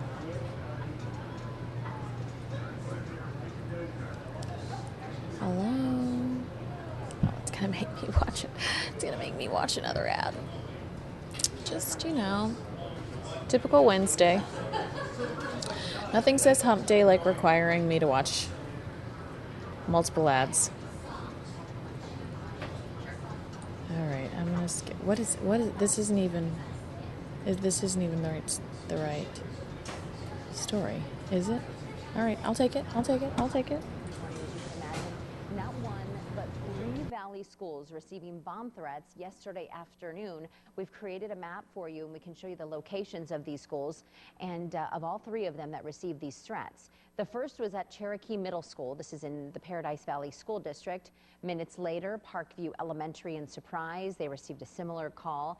And around the same time, the staff at the Fulton Elementary, this is in Chandler, they got a call saying there was a bomb threat on their campus as well. In each case, the threats were made by a computer-generated voice. No bombs were found. Investigators have no idea at this point who made these calls or why.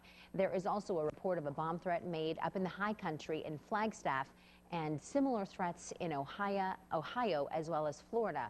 At this point, it's not known if the calls are all related. All right, so that was what I was trying to show you, and I got to bring it to you via Celeste Rodriguez, who I adore. I love, love, love, and adore. So we covered that with you live yesterday. We went over each and every school, and it felt like it kind of felt like the I-10 shooter day, where we had one report over here and then another report over there, and it was just all day long. I don't know how you cannot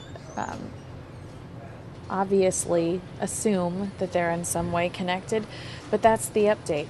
There were multiple instances happening throughout the valley in regards to, or not, throughout the country in regards to bomb threats being made at schools. So something to be concerned with. Also, Joe says no. I haven't seen this speech yet, so I'm probably going to play it again a little bit later because I didn't see Joe say no. But what I heard via commentary is that he said no, but it sounded a lot like, but if you need me, I'm here in case all hell breaks loose tomorrow when Hillary's in front of the Benghazi committee. I'm still your guy. So that's going to be interesting. I look forward to seeing that with you for the first time, at least me seeing it for the first time. Via foxnews.com, Vice President, I sound so stuffy, I'm sorry, hold on. Sorry. Vice President Biden announced Wednesday he will not run for president, ending months of feverish speculation over his 2016 plans and likely settling the Democratic field. Speaking in the Rose Garden alongside his wife Jill and President Obama, Biden said the window of opportunity to mount a viable campaign has closed. Not really. Wait till tomorrow. He has been weighing a decision since summer, but cautioned all along that he and his family were grieving over the loss of his son, Beau Biden, and said Wednesday he knew that process could outlast the window for making a decision. Unfortunately, I believe we're out of time. The time necessary to mount a winning campaign for the nomination, Biden said. He added, while I will not be a candidate, I will not be silent. Ooh. Biden went on to urge Democrats to run on Obama's record. Oh. Interesting. Hillary tweeted too. At VP is a good friend and a great man today and always, inspired by his optimism and commitment to change the world for the better. -H. XOXO. Gossip Girl. Just kidding, the last part wasn't true. He added, while I will not be a candidate, I will not be silent. The decision would appear to bolster frontrunner Hillary Clinton, whom Biden had been urged by supporters to challenge as she grappled with slipping poll numbers and a widening scandal over her email use and her capacity as Secretary of State. Biden, though, seemed to take a parting shot Wednesday at her and other Democratic candidates after some suggested Republicans are their enemy at last week's debate. Suggested Republicans are their enemy. Well, after some suggested Republicans are enemy. Oh, all right. As long as we're all on the same page here. I don't think we should look at Republicans as our enemy. They're the opposition, Biden said, urging lawmakers to find consensus. 4 more years of this kind of pitching battle, maybe more than this country can take, he said. We have to change it. According to a senior administration official, the vice president made his decision on Tuesday night. What? Just on Tuesday night? Just on Tuesday? What happened on Tuesday? Did he not like the episode of Scandal or something? I actually don't know when Scandal comes on, and it's not on our network, so I probably shouldn't bring it up. But what do you think made him decide on Tuesday? Maybe Tuesday was just a bad day for him. The vice president's decision not to enter the 2016 race is a major blow for Democrats, who now will almost certainly be saddled with their unpopular and scandal-plagued front-runner Hillary Clinton. Who said that? Oh, Republican National Committee Chairman said that. That's interesting. I know, I almost tweeted, "It's a great day for Bernie Sanders."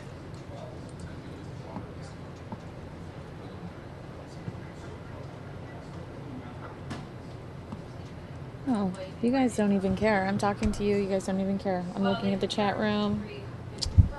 Nothing in regards to this. I guess you told Mike all of your opinions as if me hearing your opinion doesn't matter. I care. I care about what you think. Are you disappointed? Are you saying I really do need to refresh? What if I am really late? That's embarrassing. And then what if somebody's watching this way after and they can't see the chat room and they just think I'm talking to myself? Well, that's embarrassing. It truly is. Ugh, this is my least favorite story. And if you were watching last night, which you should be if you're not, you're a traitor, at 6:30 to 9, we did our typical evening show, and towards the later hours, probably 8 to 9, we had the unfortunate breaking news that a police officer in NYC had been shot in Harlem in the face, and we really struggled to continue to keep that, to find relevant information on it, because I don't know if, I guess it was so late in New York City that, and it doesn't look like the media outlets out there stay on top of Twitter the way we do on the West Coast. But we struggled to find content on it. We had heard a rumor for a very long period of time that the officer had passed, but I didn't want to say anything until I knew for certain. And then finally AP reported it closer to 9 p.m. that the officer had actually died. But yeah, shot in the face, the forehead. He was chasing this individual. He was dressed in his street clothes. He wasn't even dressed like an officer. And reportedly the last I checked, this individual had 2 guns on him. The man suspected of gunning down a New York City police officer Tuesday night was described by Mayor Bill de Blasio as a hardened, violent criminal who should not have been in our streets during a news conference Wednesday afternoon. Tyrone Howard, 30, already had numerous prior convictions for drug-related offenses and was wanted for a September shooting when police say he shot and killed Officer Randolph Holder in East Harlem. Howard, who was wounded in the leg during the incident, was released from the hospital and into police custody earlier in the day. Even as we in this country are reducing the number of people in prison, there are some people who have to be in prison, and we have to make sure they stay there, Police Commissioner Bill Bratton said. Officials on Wednesday described the dramatic 13-minute sequence that ended with Holder's death. Around 8:30 p.m., 2 housing officers witnessed individuals firing weapons at each other and radioed for assistance. Police say Howard was one of the men and fled on foot when he realized police were on their way. Before too long, Howard allegedly stole a bike from another man, threatening him with a gun as he tried to speed up his getaway. Holder responded to the call for assistance along with another officer, and the 2 began questioning a trio of individuals on a walkway. After realizing the men had nothing to do with the call, Holder and his partner began to walk away when cops say Howard approached the men, got off his bike, and fired the shot that struck Holder in the forehead and killed him. Howard then allegedly turned towards the second officer, at which point he was wounded and apprehended.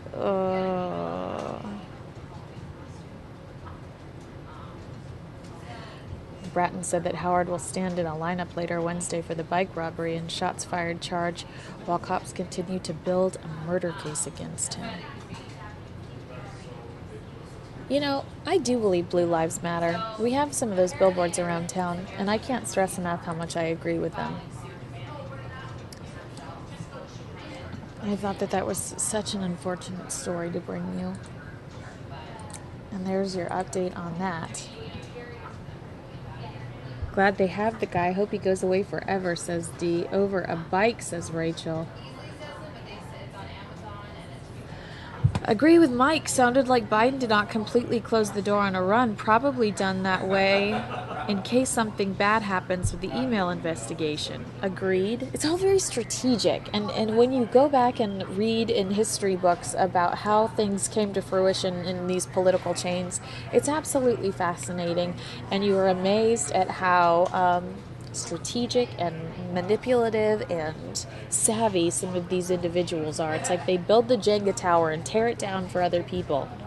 Actually, there's a really good documentary on Netflix called Boogeyman, and it's about Lee Atwater. And if you like politics, you'll love that documentary because you just watch how Lee Atwater wreaks havoc in his political community. He grew up with Karl Rove, who is still a political figure. He's a face on Fox News. But Boogeyman, the Lee Atwater story, is fascinating if you like watching how you can build a political candidate up and you can tear them down. Dee says, you and me both, Kens. Blue lives do matter. Speaking of politics, his way or the highway. Paul Ryan is making demands for speaker run. Wisconsin Rep. Paul Ryan, who we all really became familiar with when he was up for VP. Wisconsin Rep. Paul Ryan put his cards on the table Tuesday night, letting his Republican colleagues know that if he's to become the next House Speaker, he'll do so on his own terms or not at all. Like a sought-after recruit at a struggling law firm, the GOP's 2012 vice presidential nominee came into the negotiations with leverage, and it showed. After initially turning down the job, the affable but shrewd Wisconsin congressman outlined a set of significant demands that would need to be met in order for him to run. He wants broad support across the Republican conference, specifically the endorsement of all the major caucuses. He wants House rules changed to overhaul what is known as the motion to vacate the chair. And he wants to be able to spend time with his family and not be on the road as much as previous speakers. Ryan outlining these conditions, then gave colleagues until Friday to express their views, and he made clear that if he doesn't get what he wants, he'd be happy to stay where he is. That's interesting. I guess if you know that you're the go-to guy, you really can just have an attitude of whatever. All right, I'll talk about this even though I don't want to. I just have to give you your daily what Samia would have given you. And I'm doing this for Samia, who I miss. Chloe and Lamar call off the divorce. This is literally for Samia Khan, because I know she's concerned about this. Where is the story? I thought I clicked on it. Let's give you your Lamar Odom update. Just 1 week after Khloe Kardashian rushed to Lamar Odom's hospital bedside, RadarOnline.com has confirmed she's called off their divorce. How romantic. Wednesday morning, Kardashian's lawyer successfully petitioned a judge to withdraw their final divorce papers. Now it's as if Kardashian never filed. As Radar reported, she initially asked the court for a divorce in December 2013 and spent the next 18 months trying to work on her marriage to struggling Odom. She moved on to date other men, but Radar reported this morning that after nearly losing Lamar to his drug overdose last week, it caused the Kardashian to reconsider their split. The outspoken youngest Kardashian sister has been playing the role of Odom's wife, making vital medical decisions as he fights for his life. She's now with him at Cedars-Sinai Hospital in Los Angeles. Nothing says, honey, I love you, let's get back together, like someone overdosing at a brothel and spending $75,000 on hookers.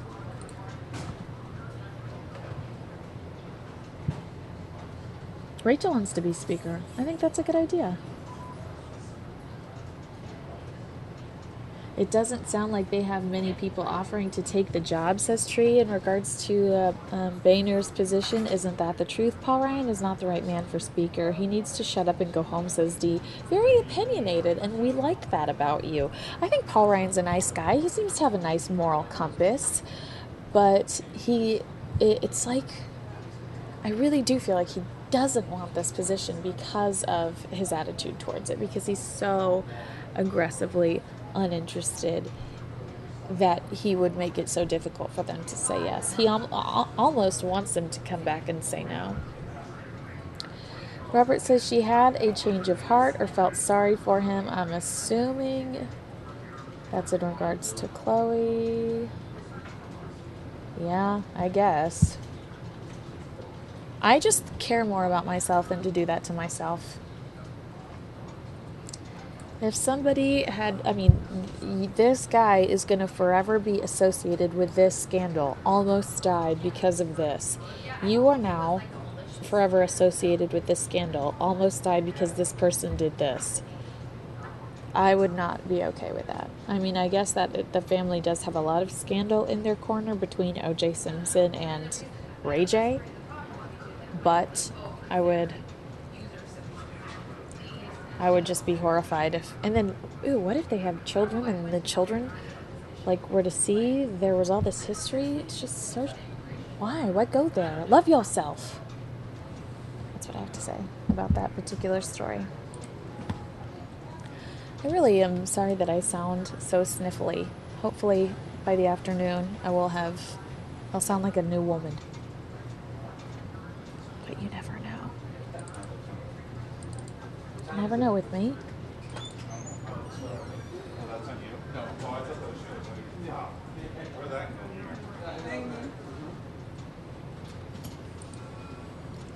Well, while we're on the subject of Biden, I would like to watch his announcement. Would you mind watching it with me? This is my first time seeing it.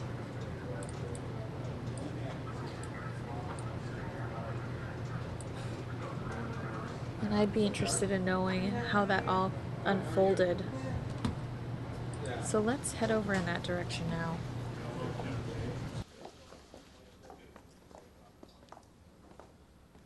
Good morning, folks.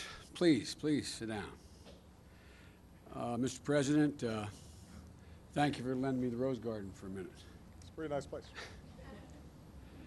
As my family and I have worked through the grieving process, I've said all along what I've said time and again to others, that it may very well be that process, by the time we get through it, closes the window on mounting a realistic campaign for president, that it might close. I've concluded it has closed. I know from previous experience that there is no timetable for this process. The process doesn't respect or much care about things like filing deadlines or debates and primaries and caucuses. But I also know that I couldn't do this if the family wasn't ready. The good news is the family has reached that point. But as I've said many times, my family has suffered loss, and I hope there would come a time, and I've said this to many other families, that sooner rather than later, when you think of your loved one, it brings a smile to your lips before it brings a tear to your eyes. Well, that's where the Bidens are today, thank God. Bo is our inspiration. Unfortunately, I believe we're out of time, the time necessary to mount a winning campaign for the nomination. But while I will not be a candidate, I will not be silent. I intend to speak out clearly and forcefully to influence as much as I can where we stand as a party and where we need to go as a nation. And this is what I believe. I believe that President Obama has led this nation from crisis to recovery, and we're now on the cusp of resurgence. And I'm proud to have played a part in that. This party, our nation, will be making a tragic mistake if we walk away or attempt to undo the Obama legacy. The American people have worked too hard, and we've come too far for that.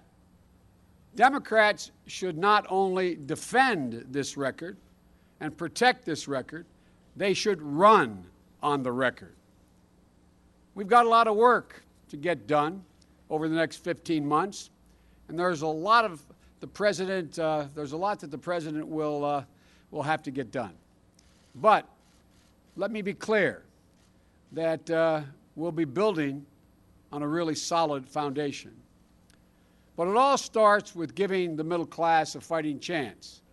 I know you in the press love to call me Middle Class Joe, and I know in Washington that's not usually meant as a compliment. It means you're not that sophisticated. But it is about the middle class. It isn't just a matter of fairness or economic growth. It's a matter of social stability for this nation. We cannot sustain the current levels of inequality that exist in this country. I believe the huge sums of unlimited and often secret money pouring into our politics is a fundamental threat to our democracy, and I really mean that. I think it's a fundamental threat because the middle class will never have a fighting chance in this country as long as just several hundred families, the wealthiest families, control the process. It's just that simple. And I believe we have to level the playing field for the American people. And that's going to take access to education and opportunity to work. We need to commit, we're fighting for 14 years, we need to commit to 16 years of free public education for all our children. We all know that 12 years of public education is not enough.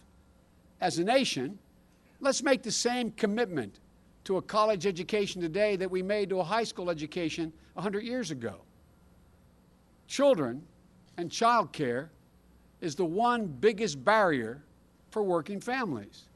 We need, as the President's proposed, to triple the child care tax credit. That alone will lead to a dramatic increase in the number of women able to be in the workforce and will raise our economic standards. There are many equitable ways to pay for this. I often hear, well, how do you pay for this? There are many equitable ways to pay for this. We can pay for all of this with one simple step, by limiting the deductions in the tax code to 28% of income. Wealthy folks will end up paying a little bit more. But it's my guess, and I mean this sincerely, it's my guess, they'll be happy to help build a stronger economy and a better educated America. I believe we need to lead more by the power of our example, as the President has, than merely by the example of our power. We've learned some very hard lessons from more than a decade of large-scale, open-ended military invasions. We have to accept the fact that we can't solve all the world's problems. We can't solve many of them alone. The argument that we just have to do something when bad people do bad things isn't good enough. It's not a good enough reason for American intervention and to put our sons and daughters' lives on the line, put them at risk. I believe we have to end the divisive partisan politics that is ripping this country apart, and I think we can. It's mean-spirited, it's petty, and it's gone on for much too long. I don't believe, like some do, that it's naive to talk to Republicans. I don't think we should look at Republicans as our enemies. They are our opposition. They're not our enemies. And for the sake of the country, we have to work together. As the President said many times, compromise is not a dirty word. But look at it this way, folks.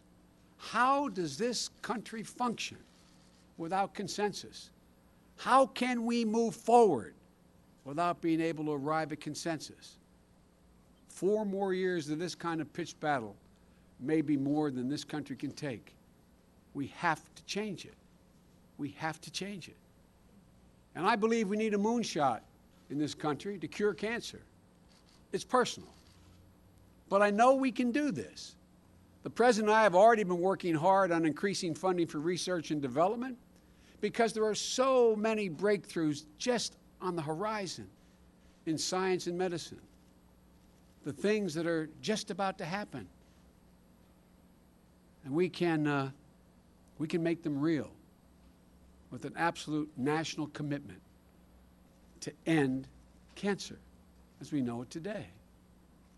And I'm going to spend the next 15 months in this office pushing as hard as I can to accomplish this, because I know there are Democrats and Republicans on the Hill who share our passion to silence this deadly disease.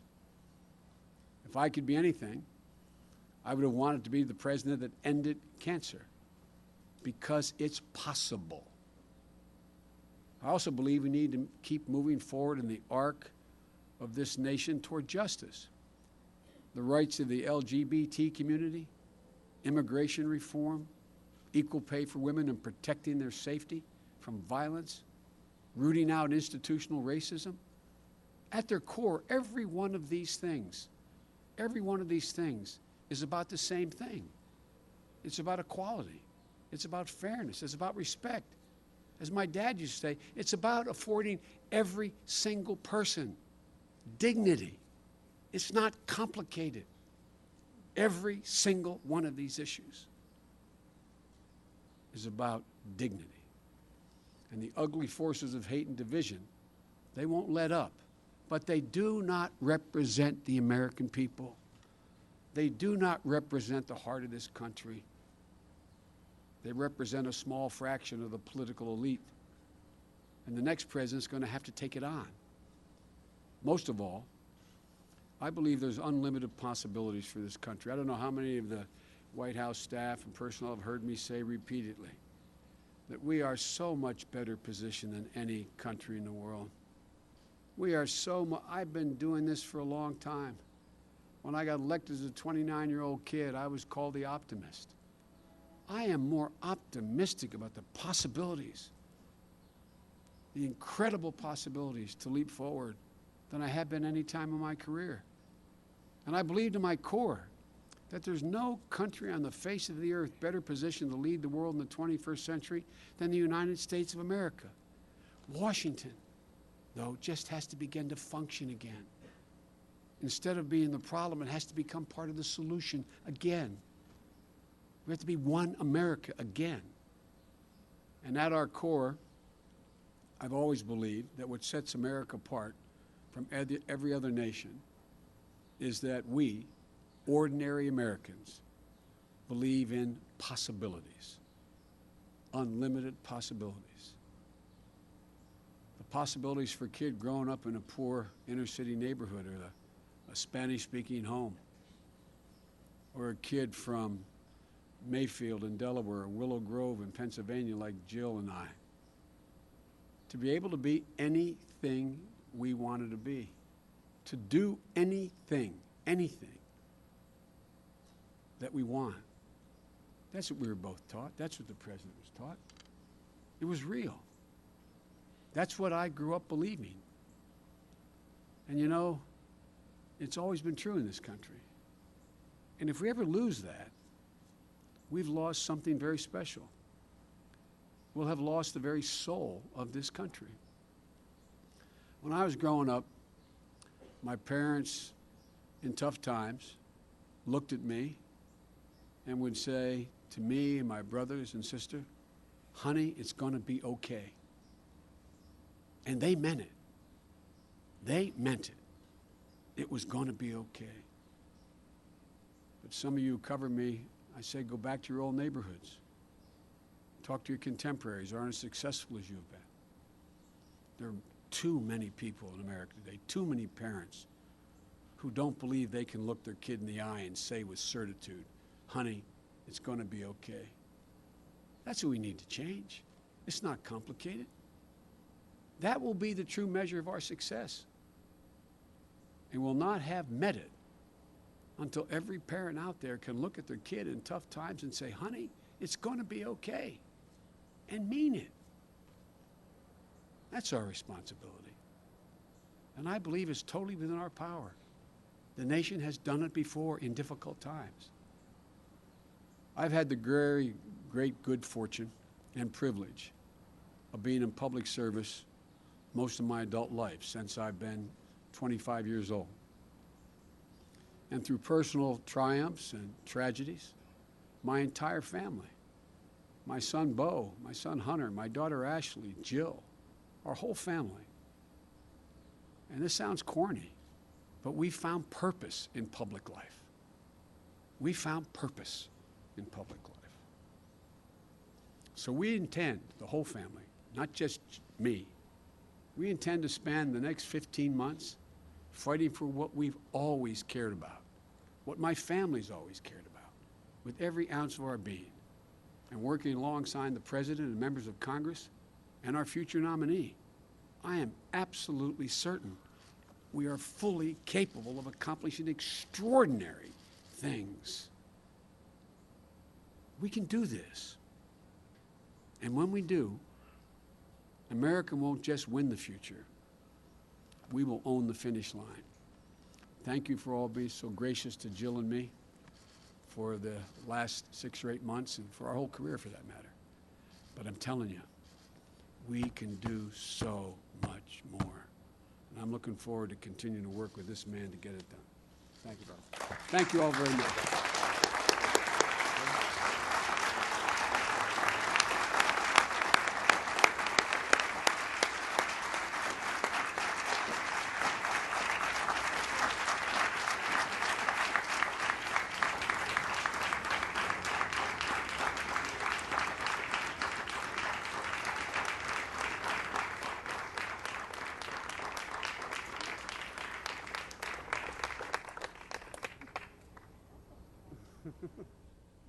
I have a question. And I have, oh, there I am twice.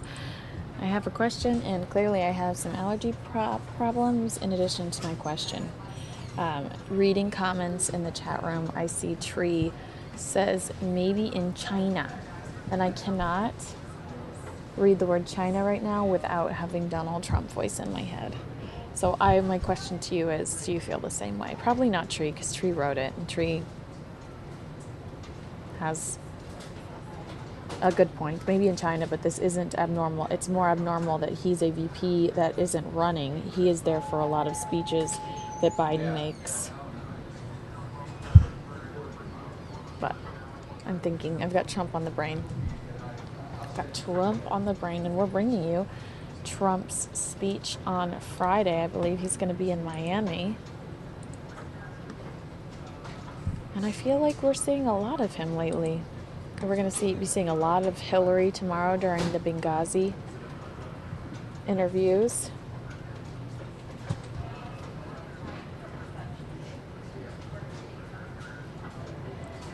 I'm still on Lamar and Chloe drama in my browser. Need to click out of it before I snap.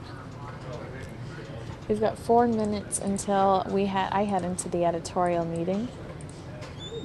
Let's see here. Where can I take you for the next 4 minutes?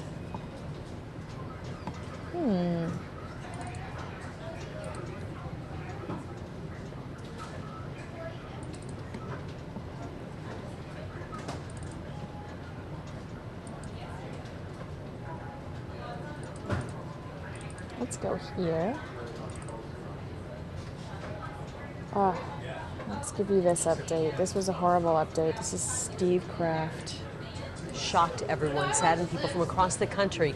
25-year-old Danica Baxter, her husband, and 3 children in their SUV plunging into Tempe Town Lake. Police believe that Danica's husband, 27-year-old Glenn Baxter Jr., deliberately drove that SUV into the water. Today, Danica's family is speaking out with a message for all women. Steve Kraft joins us live with the story. Steve. Well, Tempe police are investigating this case as a murder-suicide. We spoke to a member of Danica Baxter's family, a cousin in Glendale. Royce Harris says he was hoping to see his cousin Danica Baxter last Sunday. I was going to call her that morning to see if she wanted to go to the bowling alley with us, But he never got to see his cousin because Tempe police believe Danica's husband, Glenn Baxter Jr., drove their silver SUV into Tempe Town Lake. Police believe this chilling surveillance video shows the SUV just before it went over the edge, killing the family of 5, including the couple's 3 little children. I knew something was up when I seen him at that time. And I'm all like, are you okay? Are you sure you're okay? Because you don't look okay. Because I know how to see behind people's smiles and everything. And it's just so hard. Royce hopes police can unravel the mystery of what happened and why. and believes there's a message that comes out of this tragedy. I know, like you don't want to tell on your man or nothing, but you know what? Sometimes the right thing is the right thing to do, and you need to come forward and step out. The family has set up a GoFundMe account in the name of Danica Baxter. You can find out more about it on our website, fox10phoenix.com. Reporting live, Steve Kraft, Fox 10 News. And I'm going to go ahead and wrap up and head into our editorial meeting because I don't have anybody to shut this down. I'm all by myself. I'll see you back at 2:30. See you then.